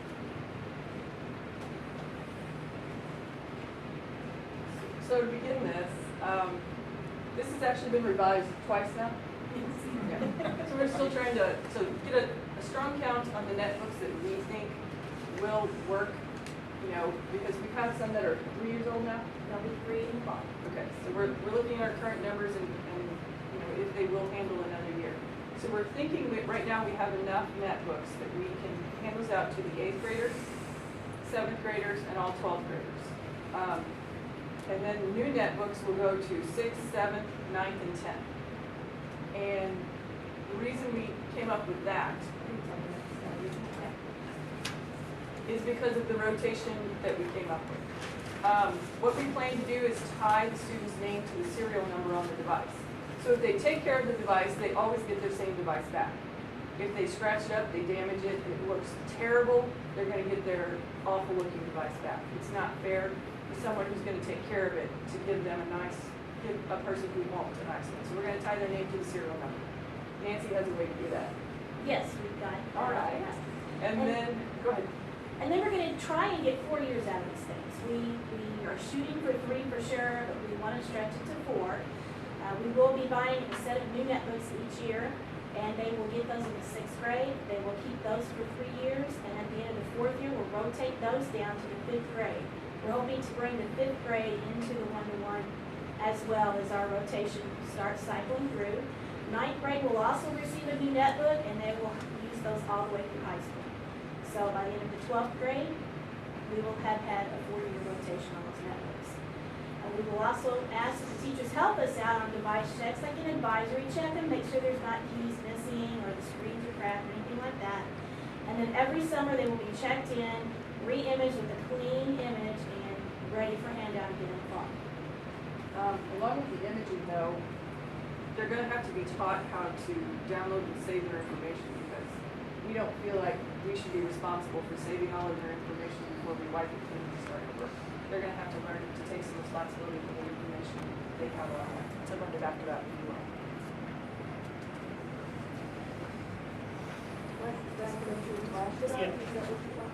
Do what? Go ahead. Flash drive. Well, they have a U drive, and we keep drive here. purchasing more servers and making that bigger. So they will have storage space here at the district for that, as well as in their Google Apps account. There is minimal storage in there as well. So we've got areas that they can store their information. One of the things that's been kind of an eye-opener for me is in the visits that we've made to other schools and the phone calls that we've had with other schools that have gone through this process already, is the idea that when you have a problem with these netbooks in terms of discipline, for example, one of the questions that I get frequently is what do we do if the kid is playing a game during class, or if they're looking at an inappropriate website? Or I had a parent the other day shake her head at me and say, what are you going to do when they get stolen? Those problems are not technology problems. We don't need to blame the netbooks when those things happen. Those things happen already. It's discipline. It's student discipline. So what we've learned from the other districts, and it makes perfect sense to me, is that we treat those things with the policies that we already have in place. For example, if a student is not following along in class, or they're on a website that doesn't match the content, or is a game, or something that's inappropriate, then that becomes a discipline problem. It's not a technology problem, it's a discipline problem. And the teacher either deals with that discipline within the classroom, or if appropriate, they refer that student to the office. The same would be true if a student is caught swiping somebody else's netbook, or if they damage the netbook. We already have policies in place for that, for when a student damages or takes another person's property. We deal with that with textbooks, with items from lockers. The same thing would be true here. The fact that we're changing it and we're making these objects technology objects does not create new problems. They're the same problems, and we have policies in place to deal with them.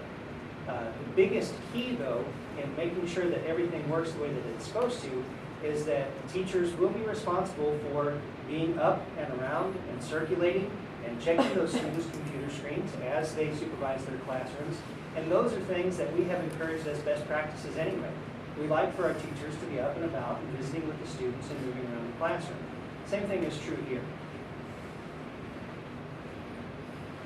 We know that the netbooks eventually will provide more hands-on learning, that's what we're hoping for, and prepare for higher education and technology use in the workplace. We just saw that on Khan Academy, which is left and right there.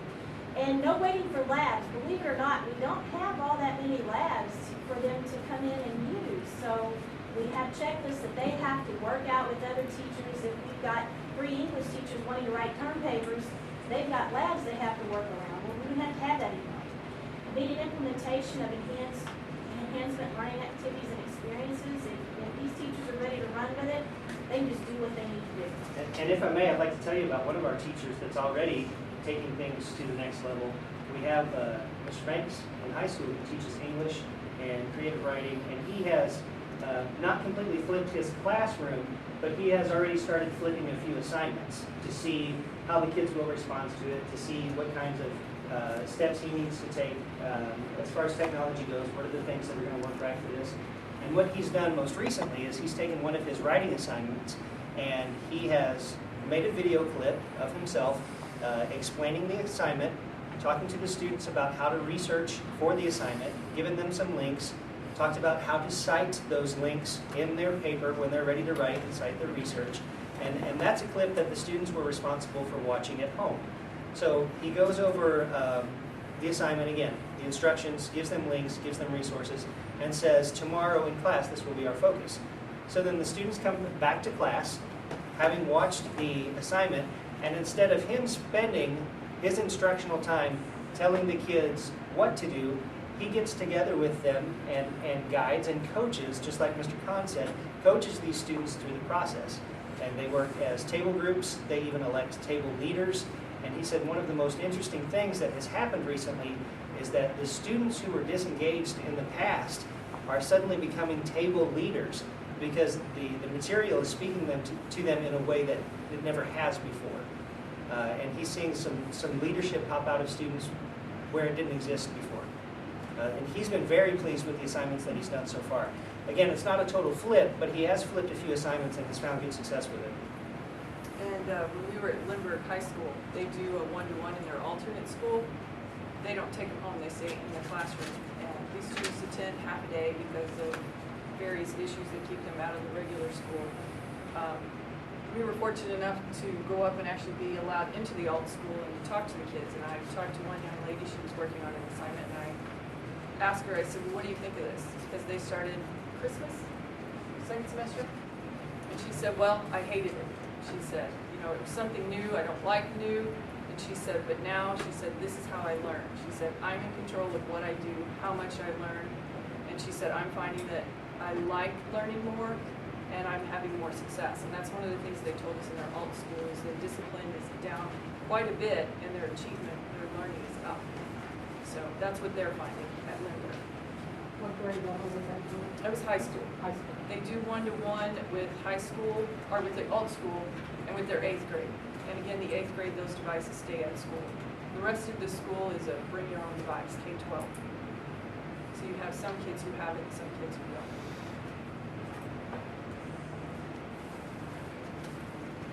don't. Okay, we know that we don't expect to put these in the hands of the students and everybody knows what to do. So we really need to have some teacher professional development, and we know this.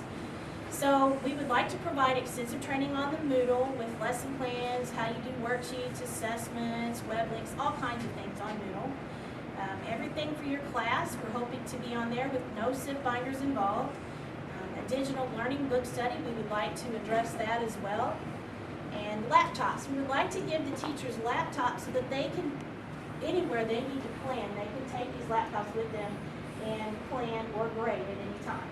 So at home, if they're on vacation or whatever they're doing, they can have access to Wi-Fi, they can actually do these with the laptops we want to purchase with them.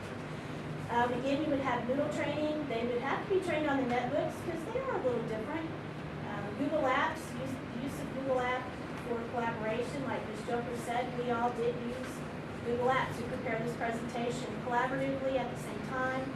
We also have a Stoneware portal, which is like our own cloud. We have different services we can offer through that. We will also discuss the basics with Office and data collection and using your equipment. They would make a class webpage and keep that up to date. And classroom management norms, how to treat the equipment, what is expected in the classroom with the equipment. We would also like to bring in the e-minutes training as well. We've had great success with e-minutes in this district. So we're going to glean off a few of the topics that we talk about in that and bring that into this training as well with collaborative learning, constructivism, where their kids are working together. They're not just working by themselves. It's more of a project-based learning, incorporating online learning, using online resources. We had one going around the other day was Mr. O'Brien had sent it out. It was looking at the galaxy, size of the galaxy as compared to us, as compared to the smallest atom that exists. And how awesome is that to bring that up and have your kids actually interact with that on the fly? Maybe they got it in the morning. By the afternoon, that teacher could use it at any time. Web quests and inquiry-based lessons would also be incorporated. blended learning, which is also face-to-face and online, and of course, within the classroom. We also would like to propose 3 training opportunities. The first option would be after school for 3 hours, face-to-face 1 day a month for the school year. And it would be coming back, maybe explaining what you had done in your classroom, maybe something that you found you'd share, and then you'd learn some additional things to be able to use your class. Uploading and interacting on your own or with deadlines in the Moodle program, so we would actually run a class through that. They would be able to get some SEMO college credit with that, just like our boot camps we have in the summer, we'd offer that college credit. And then, of course, use what you learn in your classroom. Option 2 would be the same, only it would be during the school day. It would be a half-a-day substitute teacher would be provided. Uploading and interacting the same, no college credit would be available, and use what you learn in your classroom. So if the teacher couldn't come at night, they could opt in for the second option, would be during the school. And then option 3 is to become a full-blown ENET certified teacher, which would include everything we've done so far, but it would be intense training, about 250 hours over 2 years. So the option is there to pick whatever they'd like. And here's the parent information. And we know we're gonna have to do some information meetings with parents to discuss expectations, to say, this is for student use. They need to do their homework on it. They need to come in, they need to bring it back every day. Nancy's talked about looking at a light speed filter for them. She talked about engraving the device. Yes, we can engrave it back. On the light speed filter, we have a content filter here at school, and it blocked, a lot of the nasty stuff. Of course, no filter is, without holes in it, but we have to provide that to be in accordance with the law. This light speed will allow us to filter them at home. So if they go home and they're looking for things, it's like they would be sitting here with the filter. So that's how that would work. That nightly checklist we kind of have over on the right, an example of some of the things we might put on it, like do your homework, plug in your netbook, take a shower, brush your teeth, get good night's sleep. Some things like that. That's not final, but those are just some quirky ones we thought might need to be there. We also need to discuss insurance. That's coming up. And then talk about some internet options, and those are coming up too. Nancy went out and found a company. Yes, for insurance. We didn't feel like that we could make everybody pay for insurance, of course. So we decided that we can offer an optional insurance policy for the netbooks. Depending upon how many people actually participate in the insurance, it would probably not be any more than $40. It's a no deductible policy. It covers vandalism, theft, power surges, accidental damage, fire, flood, and natural disaster. So pretty much anything that happens in this netbook can be covered by the insurance.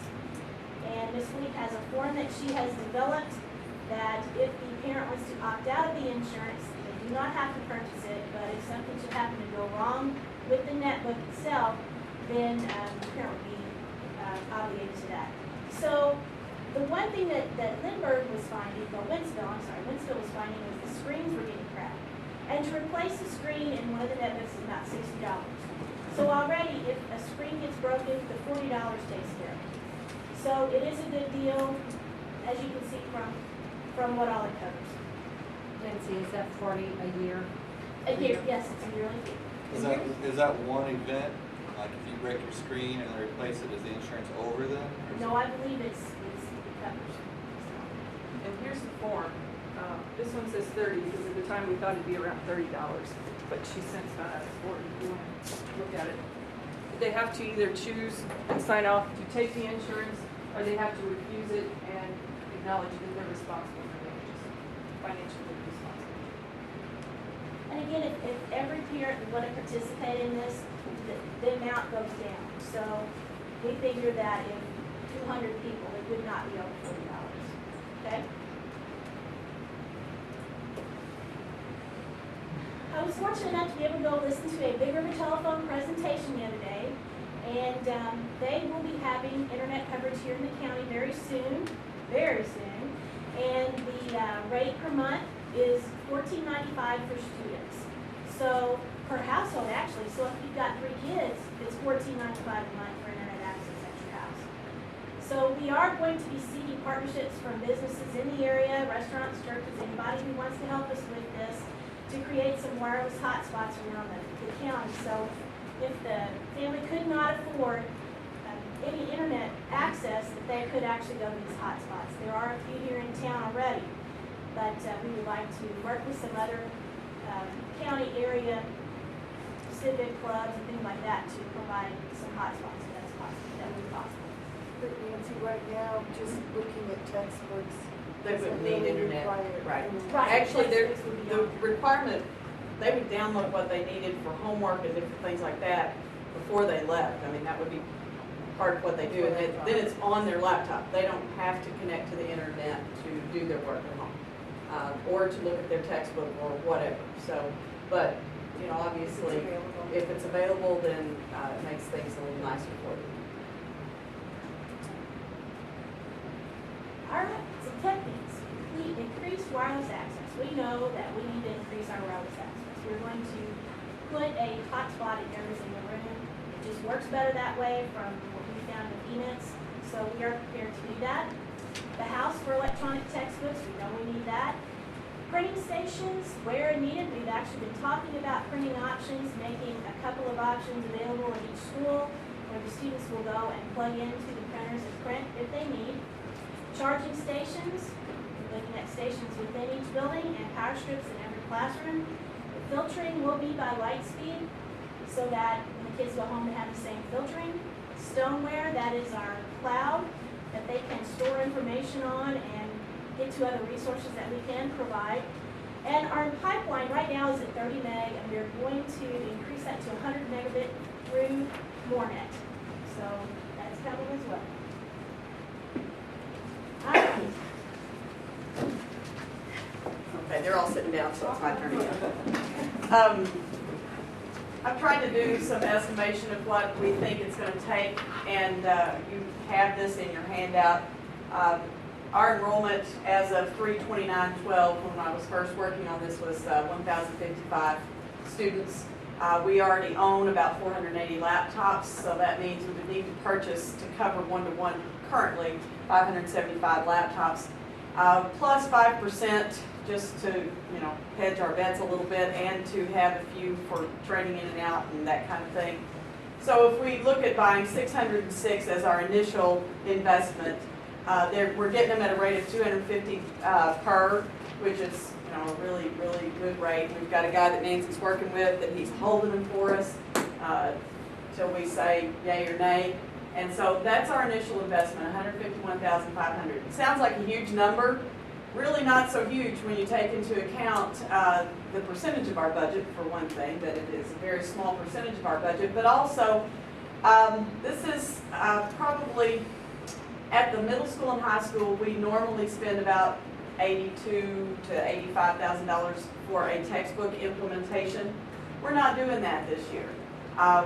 We have been kind of holding back on our curriculum revision, and so for the coming year, we're this summer going to revise math and comm arts, but that means we won't buy textbooks for another year out, so there's no textbook purchase to be made right now. So that's part of our initial funding, plus other funds from textbooks and general funds, okay, to cover that $151,500. We will load the textbooks that we already have. That's not really an investment. We already own those textbooks, so we don't have any additional investment there. We can load PDF versions of the ones that we don't already have digitally. Some of them we already, when you purchased, even in the last 5 years, you're getting online access, or you're getting a disc that you have the digital version of the book. I mean, that was common over the last 5 years or so as we bought textbooks. Future digital textbook expenses will be less. If you'll flip on, you can see an average cost of what the middle school and high school have been spending on textbooks. You can see some years it's as high as $100,000. Some years have been down to 8 or 4, and it just depends on what we're buying, what we've revised in that particular year.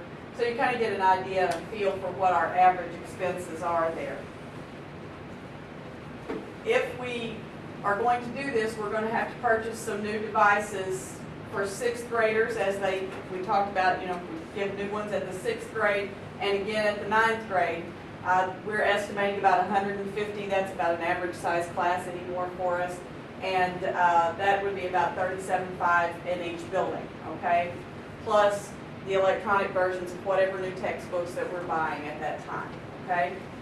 So if you flip on there, you'll see that really we're not certain of the exact cost of electronic textbooks, okay?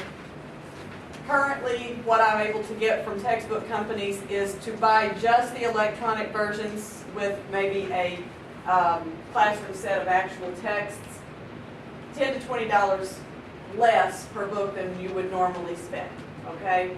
An average textbook expenditure per year is $82,582. All right, I took that straight from the numbers that Chris and Julie gave me for their expenditures over the last 5 or 6 years on the previous slide that you saw. If you divide that by the 1,055 kids that we have current enrollment, that's about $78 per child, okay, for a book per year. Okay. Electronic texts being $10 to $20 less would reduce that to $58 to $68. So if you just kind of shoot in the middle of $10 to $20 less, then you're looking at a $15 per text saving on average, and that would reduce our textbook costs to $66,465. That's an annual cost reduction of $16,117. That means that our total increase down at the bottom, if you add together the amount that we're going to spend annually for the netbooks, less what we would spend anyway, the savings of what we would have to spend anyway on textbooks, you're looking at a $58,883 additional expense in order to fund this, okay? Now, you have your initial expense of purchasing the big group, okay? So that's this year, for the coming year. But in the future, that's going to be about $60,000 additional cost beyond what we currently normally spend for textbooks and instructional things of that nature, okay? Now, doing this will allow us to make some other savings that might help offset that $60,000. For one, we're going to hopefully reduce the use of paper, copier toner, and laser printer toner. Nancy, would you like to chime in on laser printer toner? My initial Copier. printer toner is between $15,000 and $18,000 per year. That doesn't include everything else I purchased through the year, so it's quite a chunk that we would cut down, I would say, Hopefully in half. But, as we go along, I think we'll do, that's a savings that I think will increase as the further we go into it. We may not realize that savings in the initial outset, but I think that will come. Yes? One other thing that we've kind of been discussing, every year we spend about somewhere between $2,000 and $3,000 on student planners too. Right, exactly. That would be another student planner. Where we put their planners, the student handbooks, all of that will be on their netbook. So there will be no paper planner to have to deal with and that kind of thing. So that is another savings, you're right. Even greater savings comes in the textbook realm. We have been looking at, and we've been passing around free online texts that are out there. Very high quality universities have been creating free online textbooks in almost every area you can think of. And they are simply a resource for students. They're out there for geometry, for Algebra 2, for Algebra 1, you name it. Those free textbooks are out there.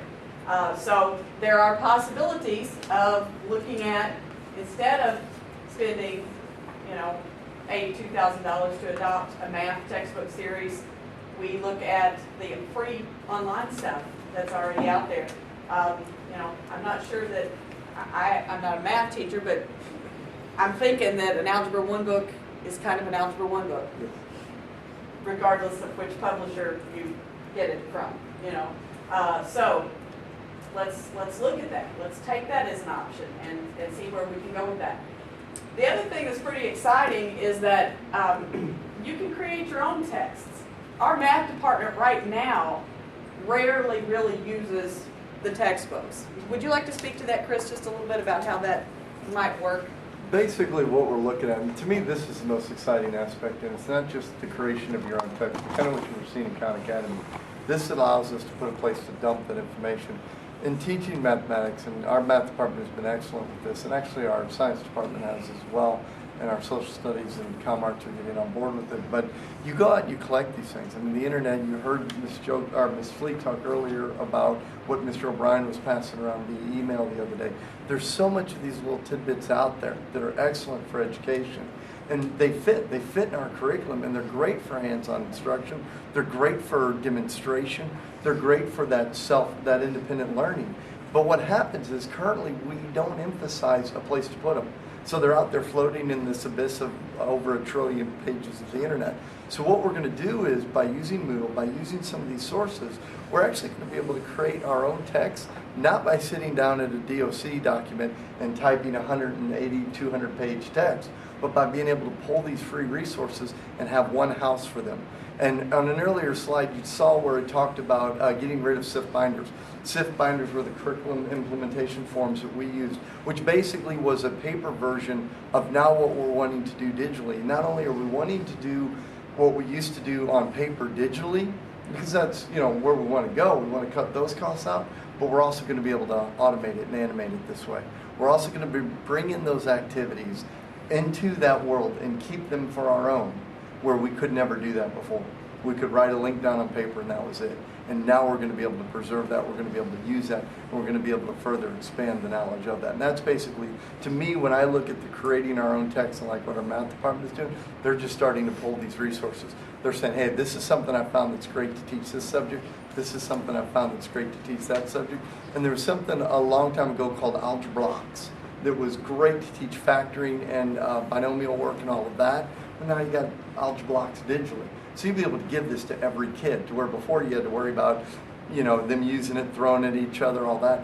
Now it's all online. It's in an element that they understand and get. And that's basically what we're talking about. So it's not just a text we're going to create. It's an entire interactive classroom study of that. And that, to me, is the biggest part of this as we move forward, is that whole idea of what we're bringing to those students who will have access to this. So obviously Khan Academy has some great resources as well that is free. Folks, there's all kinds of stuff out, teaching segments on YouTube that you can bring in, and teachers do currently use, but that then could be saved and used. So that's where we're going. Where do we want to go first? All of that kind of is out there a little bit. Bringing it back to where we want to go first. We want to make the initial purchase of netbooks. We want to put netbooks in the hands of all kids 6 through 12. And we want to get their textbooks on them for next year. That's really all my expectation is for anyone for next year at this point. I am a fan, and I've said this many, many times, that I think we move forward best when we kind of just take baby steps. And so in my mind, this is kind of a baby step. It's huge in some respects, putting those things into the hands of kids, but really it just becomes their textbook. And if I think we then use that expectation next year, we give our teachers that next year to get used to the whole idea of how do we further use this through the training modules that Nancy's talking about, then at their own pace they begin to expand and grow with this as they're comfortable in their own classrooms. So I'm asking your blessing to be able to make this initial purchase and to get these things ready for the fall for handout. We would do all of what we've talked about on this slide presentation. We would have parent meetings this spring yet. I mean, that would start right away. We would send information home to parents. We would have some trainings next fall for parents and for the students. So, I mean, all of what you just heard is, that's what we would be doing, okay? So don't think that we're just going to throw those netbooks out there and not talk to parents about it, or, you know, not give the teachers proper training or anything like that. Furthest thing from our mind. We would start immediately with parent education. That would be our very first thing. Well, first after we call the guy and tell him we want to know. We don't let him go to somebody else. Yes, ma'am. Is there an option at all for students to say, I refuse to take it? No more so than they would refuse to take their textbooks. Yeah. It's their textbook. What about if somebody has their own device? Are they allow We're that down the not going road, to or- do that yet. Okay. Yet. But I think that bring your own device is something that we could grow toward. Who knows what the devices are going to look like 5 years from now, 10 years from now? We don't know.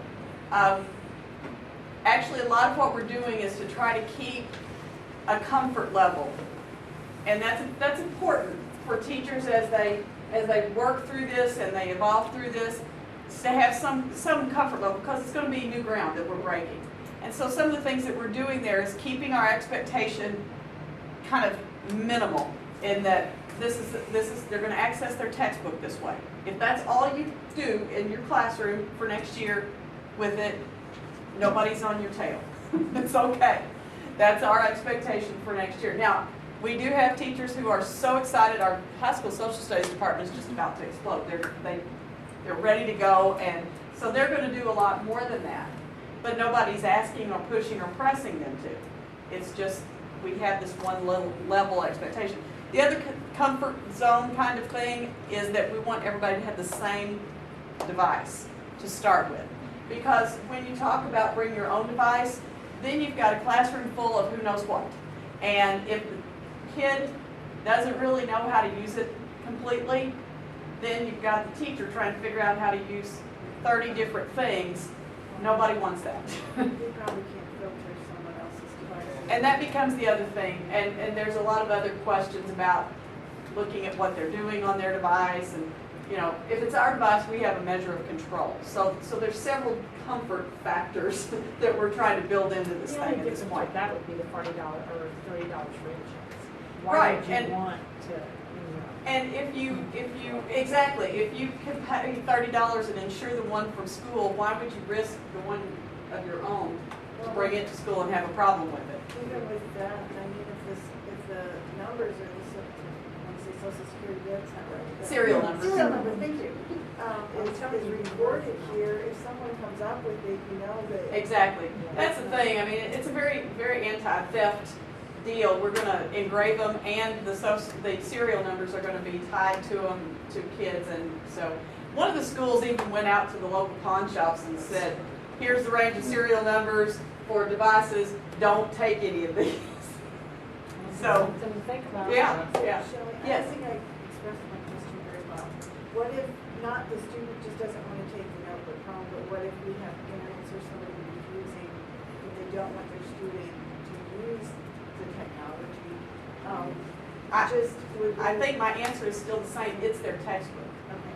We don't have anybody that refuses to use it in school. Okay. And we have, like, I just met a we have few people telling 1,400. that Yeah, they're we- not really hooked up on this because they think we're getting too far away from the education.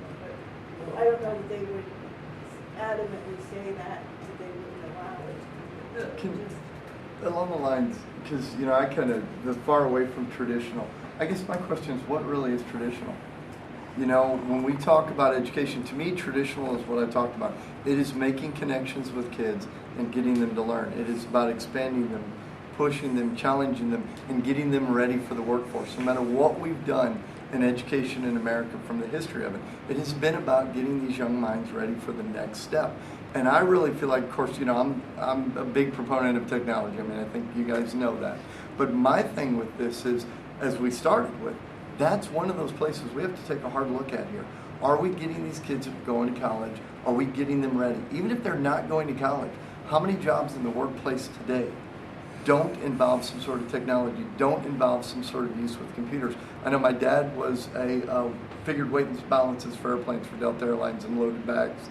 And at the end of his time, which was 20 years ago, they were already starting to use computers on that job. And that was purely a physical labor, blue-collar job. And he had to be constantly flown down to Atlanta to be retrained. to me, this is just one of those things where this is traditional now. Our tradition in America is technology. I agree, but some people don't. I know, but I'm just saying, what really, you know, Well, Yeah. as Mr. Stewart pointed out, there's nobody that doesn't allow their students to use them here. yeah. So if they're not accessible to the internet at home, it's strictly just what's loaded on the device, and that's their textbooks. And by moving So- into the individual item, you're moving away from a lot of the material that we have in our classroom. So when Nancy's doing her budget, you go through a period of those things being phased out. Right. Also are part of it. And so you'll still have some desktops. A lot of them will be phased out. Yeah, we won't be buying So labs. part of to your replace. cost through these is being relieved from there. Yeah, that's true. In an ongoing fashion, we won't be buying and replacing It's just a transition. laptop, computer labs and laptop carts and stuff like that that we're currently doing. That would be. Technology department that'll handle all those new devices and work on them. and Well, maintain them. Nancy, would you like to respond to that? Well, the way they operate now is they're joined to our network and then they have to log in, they have to wait for that to all happen. These are gonna be configured differently. When they open them up, turn them on, they will be one child sitting on one laptop. Whereas we've got some that there may be 150 kids literally logging into these laptops over the course of the year. That tends to slow those things down, gets them bogged down. This will be one student has one laptop. If there's anything wrong with it, we take it, image it, and give it right back. But So, I think the question he's asking is when we get 600 of them in this summer, are you gonna be okay? oh, I think so. It's, Well, I was it's actually photocopy. doing some other research on tech departments in the state, and Windsor, for example, has 3,000 students and they have 3 tech. So, you know, I'm thinking we can pull these things in here. They all have the same base image. You just set them up to copy and get them out. And what So that would be something that your summer student tech help could do? We do have summer student tech help, yes, that will help us do this.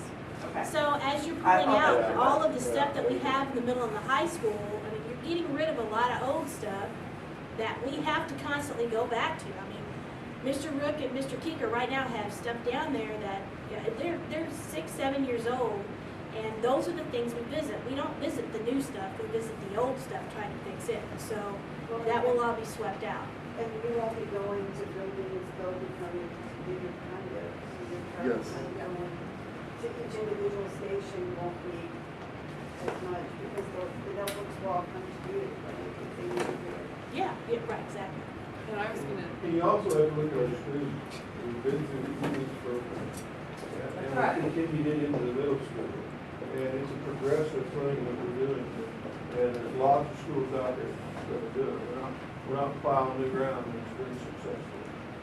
And we've been looking at it for a long time. It's been able to move in that direction. and I was just gonna say, Joan, you know, those parents are worried about cost. Their kids are going home with 4 core textbooks. I'm just talking 4 core at about $60. So when you're looking at $70, $80. I mean, you're looking at $240 walking, $240 to $280 on 4 core techs coming home every day. This is technically cheaper. And I can tell you firsthand, I've put some of these to the durability test, not on purpose, but I have, and they survive quite well. I mean, these are great little machines that we're asking. And then the other thing I'd like to say, because I've kind of struggled with this a little bit myself, being the tech guy, I always want to jump in and be excited about these things, and I was, but you always want to look at the opposite side. I don't think we could pick a better time to try this, and here's why. We've got teachers who are clamoring for labs. You know, you talked earlier, you heard them say that we've got to reserve lab time, and sometimes you want to do something and you can't do it for 6 days because you're waiting on a lab. So let's say we try this for a year, because right now we have no major textbook purchase to make this year. Great time, we've got those revenues, we can do this. And it's what we would be doing anyway. Mr. Stewart, I was able to preserve some money in my budget this year. We got to the end of the year, he asked me, he said, you know, do you have plans for this? I said, yeah, I'd like to buy some technology with it. He said, go ahead. So he was great at allowing me to make a major technology purchase at the end of this year, which is exactly what I would do next year with this money, to get more labs for my teachers. If we do this in a year, and let's say it's just a dismal failure, we know at that point we pull them back, we can create labs, and we can go back at the business we're doing now, but in an expanded version. It's really no risk to you guys to start it this year. It's a great opportunity to take a look at it. I personally believe that it is the first step in many years of implementation and just changing the way we do business here for the better for our students. But in thinking it over, I'm kind of scared too, looking at, okay, how do we retract back if we need to? It's perfect. This is the right time to do that. And then the other thing about servicing them that I wanted to bring up, as administrators, one thing we are all on board of that we've talked about, we're supposed to be curriculum leaders in the building, first and foremost in this day and age. It's what we're supposed to do. We've put a lot of stuff on Moodle. We've worked at going digital ourselves this year. One of our goals for the summer is to get these things, a netbook each to play with, to learn how to service so the kids don't always have to go to technology when available. Because a lot of times Mr. Mercer, I, Ms. Fleeg, Mr. Case are the faces they see in the hallway. They're the people that they talk to from class to class.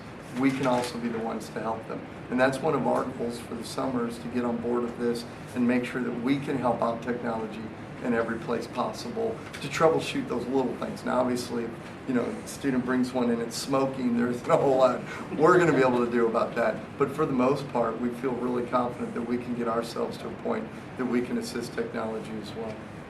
I think one thing that's really important for me is that everyone, the board members, the community members, the teachers, the students, the parents, everyone realize what a slow and thoughtful process this has been.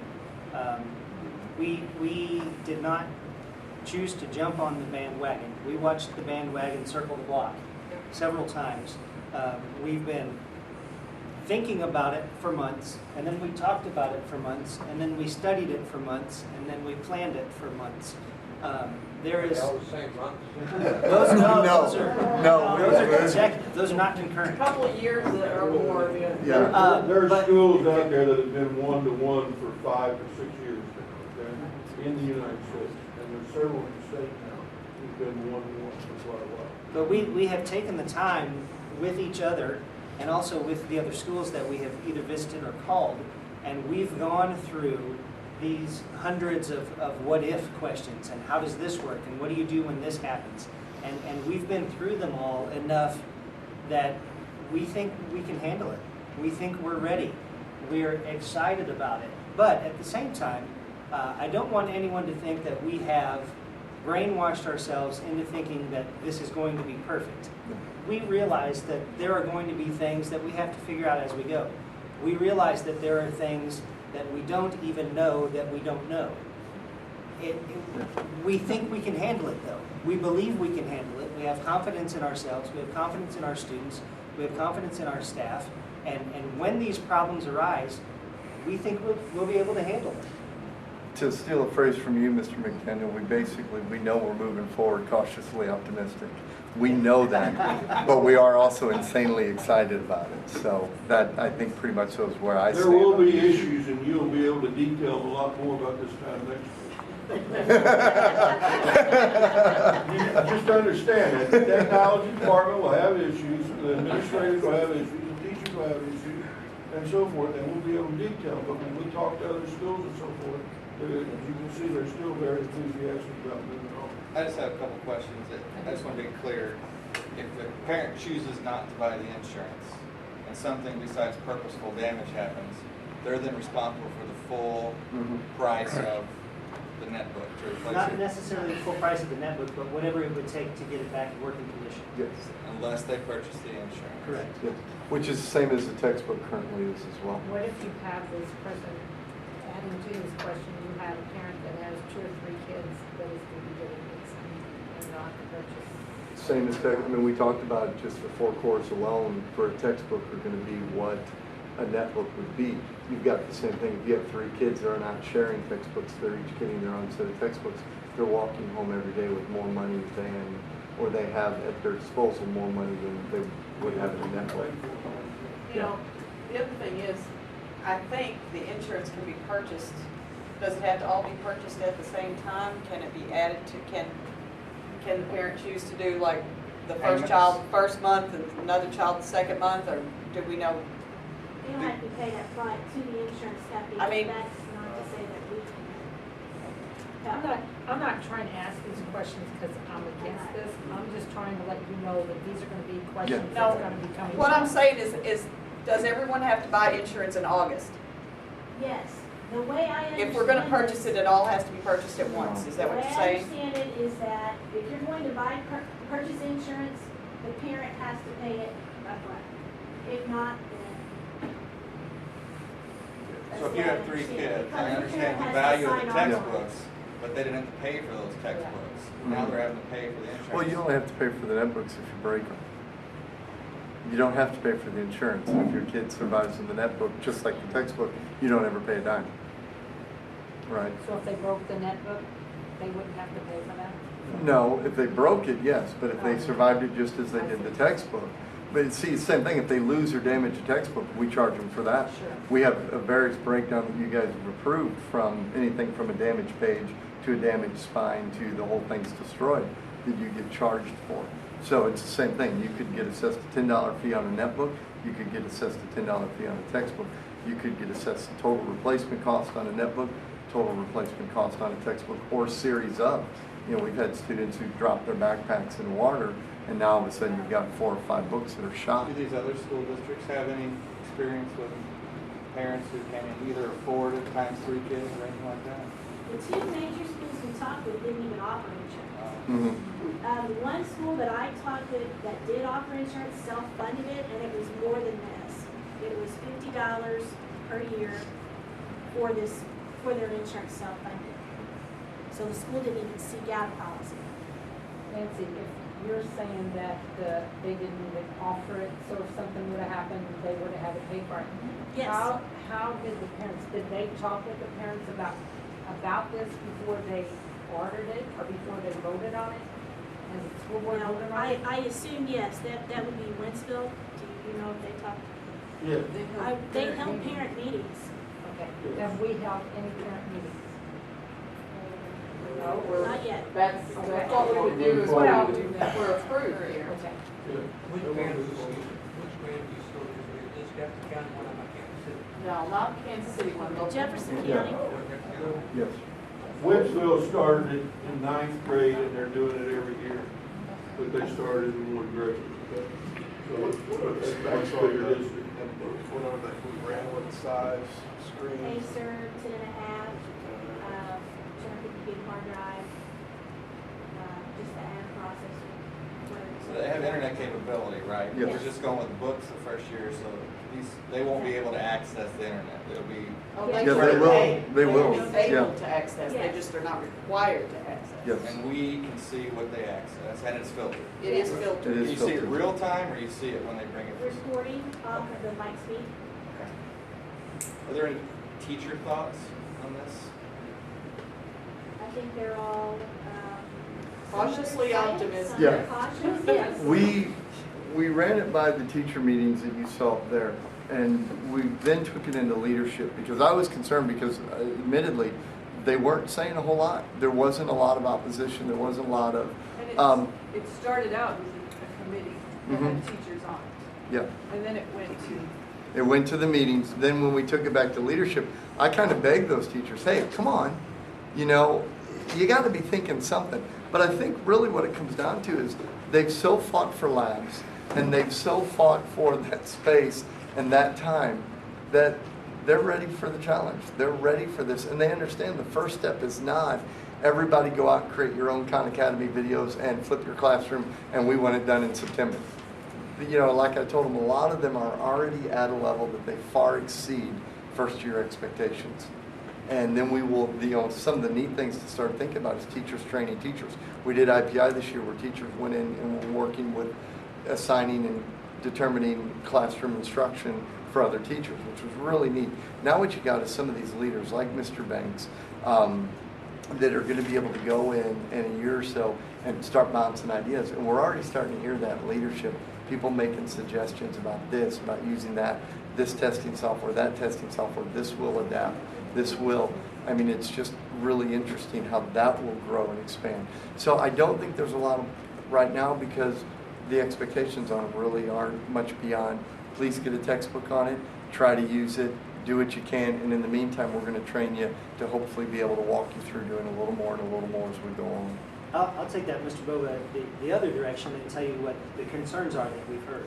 Overwhelmingly, yes, Mr. Haney is right. Most people are on board and they're excited and they're ready to roll with it. Most recently, the concerns that we've heard came from the leadership committee meeting, which we had in here just a few weeks ago. And the concerns that were expressed there were that we're not ready, technologically speaking, that we don't have the backbone to support it.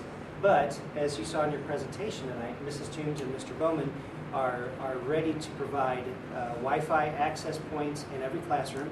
We're more than tripling our bandwidth soon. And just to put that in perspective, even if you don't know what bandwidth measurements are, Lindbergh, for their size, which is a much, much larger school than us, is operating at 200. And we, a much, much smaller school, are operating soon, going to be operating at 100. And proportionally speaking, we will be in better shape than they are as far as bandwidth per student. So those things are coming together. The imaging of the computers, I think, is good because it's going to be a summer project and we have student aides to help there. I don't think that's going to be the issue that people are afraid of. We're buying 5% overage so that when we do have issues throughout the year, while technology is repairing your netbook, they'll slip you a substitute to use for that day, and then we slip them right back. So that was one of the concerns that we heard. I think we are less concerned about it simply because we've had the chance to talk about it and we know what those inside plans are. But that was the one that we got just a few weeks ago at leadership. Thank you. On the insurance, do you know, is it device specific, or it says a family of 4 students? Could they purchase 2 and kind of play the odds that we won't damage over 2 computers? And we had to turn in serial numbers. so it is device specific. So buy it for the clumsiest kid Well, and adjust accordingly. Sure. I'm sorry, you won't destroy 4, but Yeah. if you Let me just say one thing here. I know a couple families I'm worried about. You know, my wife's retired this year. It was 37 years in also, and she went to EMITS how many years ago? And EMITS is a basis for this, and a very similar thing that a lot's going to be taking place with. And what, 5 or 6 years ago? Yeah, something like that. And she will tell you that's the best thing she ever did in education. That she is able to do more with her students now and give them more classroom instruction and problem things and give them assignments when they go find the material and they work with it, and they're on a 2-on-1 basis, okay? So there's a lot of positives there. And I want to address damage one more time, if I may. When we talked to Wentzville, they told us that 95% of their netbooks are returned in perfect working condition. That only 5% of their netbooks ever face any damage. And those, by and large, are screen replacements. And that happens when a kid sticks the netbook in their backpack and then they throw a textbook in with it also. Or they toss their backpack on the couch and the compression causes the screen to crack. That's an easy fix and $50-$60 for us to order the parts. And at Winsfield, they're 1-to-1, they still carry textbooks in their backpacks with their That's part netbooks. of the And that's what problem. they're finding. That's where the breakage is coming from. Those textbooks in the backpacks are cracking the screens. They're cracking the screens. And they've got 1,000 netbooks and have only had 50 screen breaks, which sounds like a lot, but really, when you think about 1,000, it's really. Well, I'm not trying to ask horrible questions, but these are going to be some things that come Sure. to us. All this is good They're great coming from you. So you pretty well answered all the other ones. Are there considerable number of families that have 3 and 4 children? Not just in middle school, high school, no. Why did we not have parent meetings first? Because we had to talk to our staff first. The staff has to understand the process. They have to understand that we're not just throwing it to them. I mean, before come to us. Why didn't you guys have parent meetings? Well, I guess I didn't see, I wanted to know if we were gonna do it before I put it all out there to them we and would got either have everybody the all lesson. riled up and then we say, oh, well, we were just kidding. Well, I can say I had my 5th grade parent night in March, and you were there. I was there. And somebody brought it up, and asked if it was gonna happen.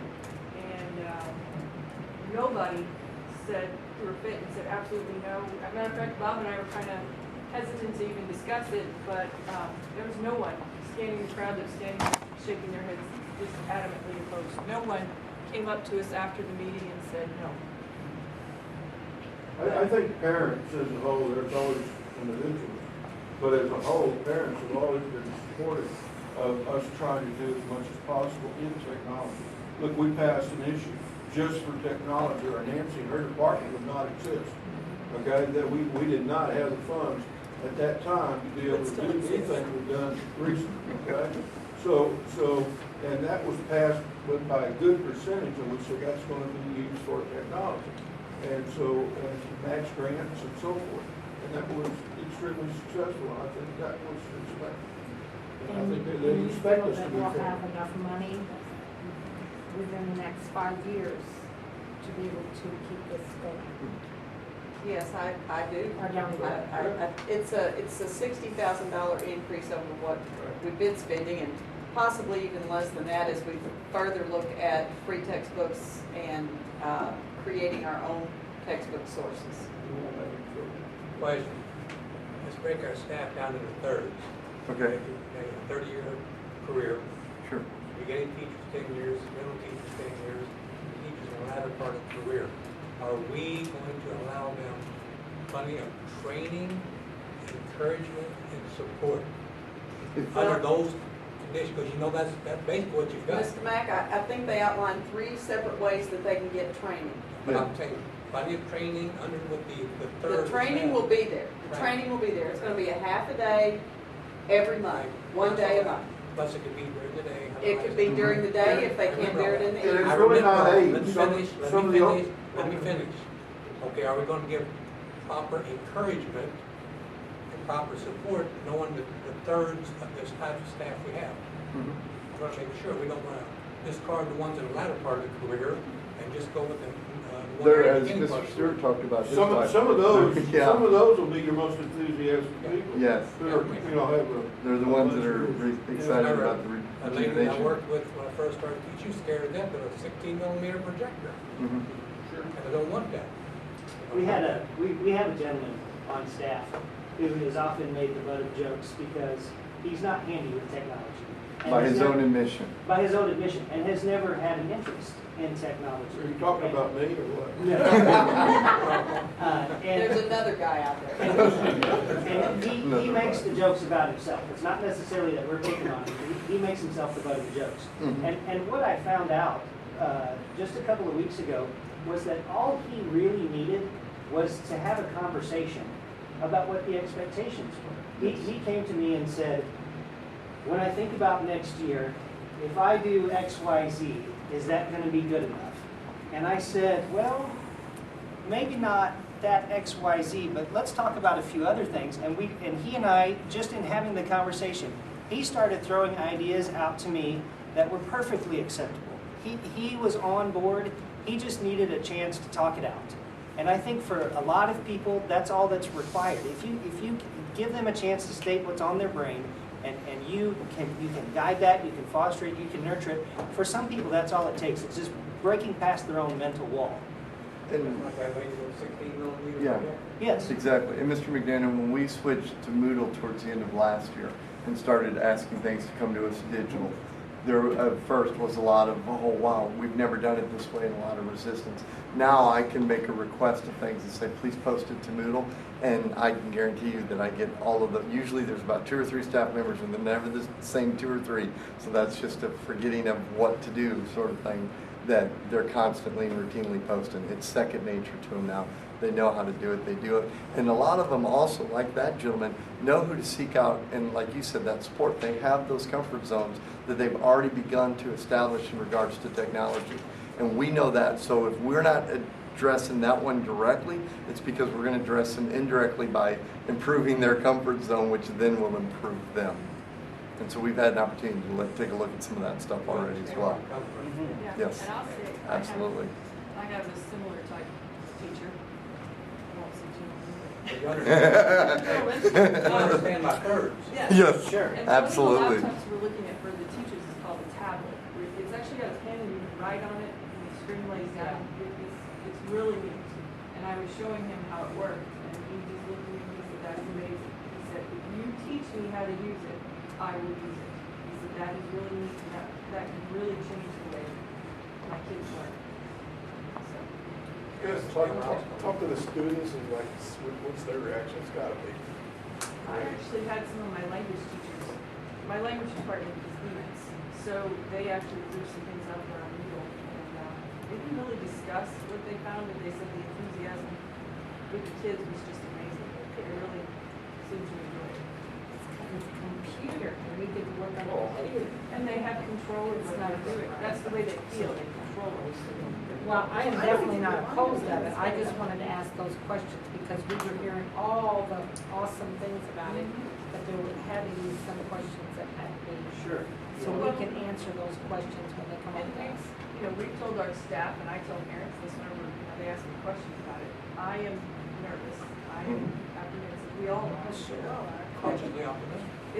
Yes, it's a leap of faith. We're asking you to take it with us and help us get through it. The potential is amazing. I'll tell you what I like Sal Khan, I like Khan Academy.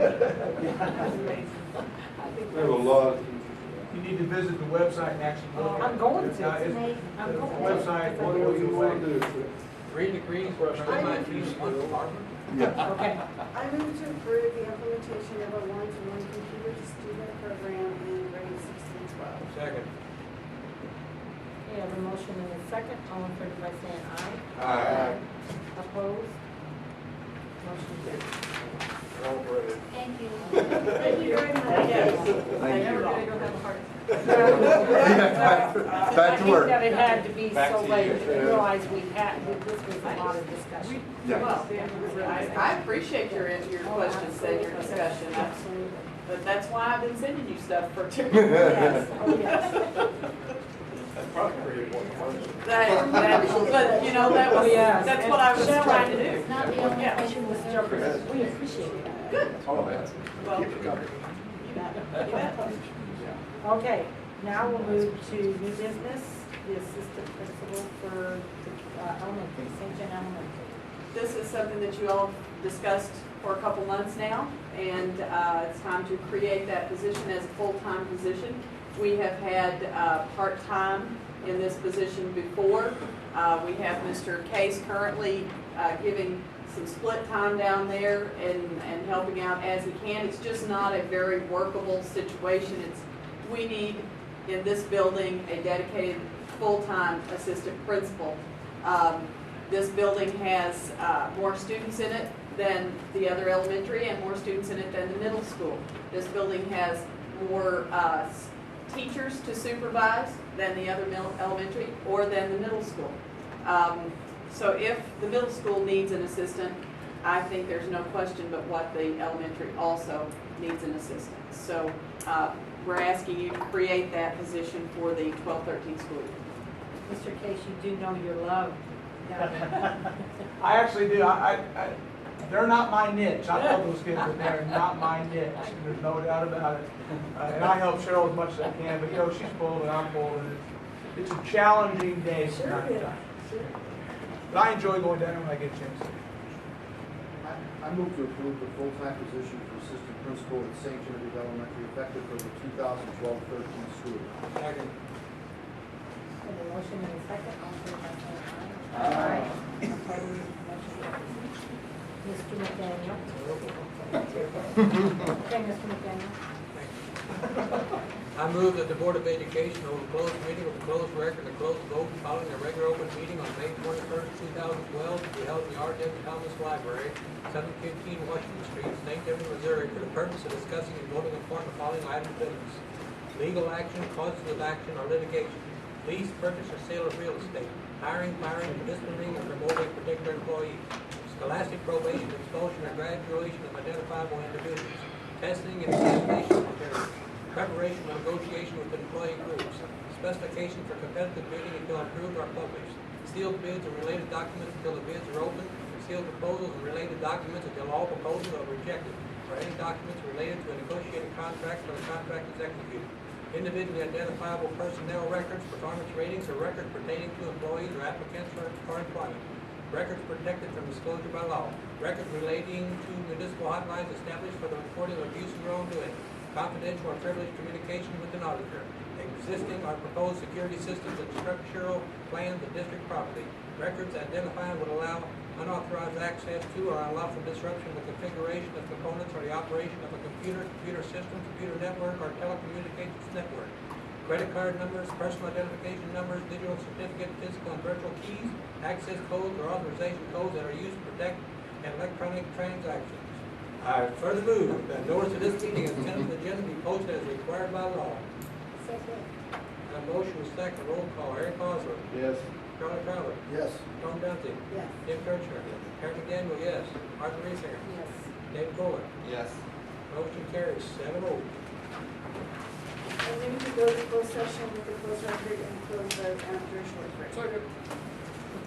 A motion is second, all in favor by saying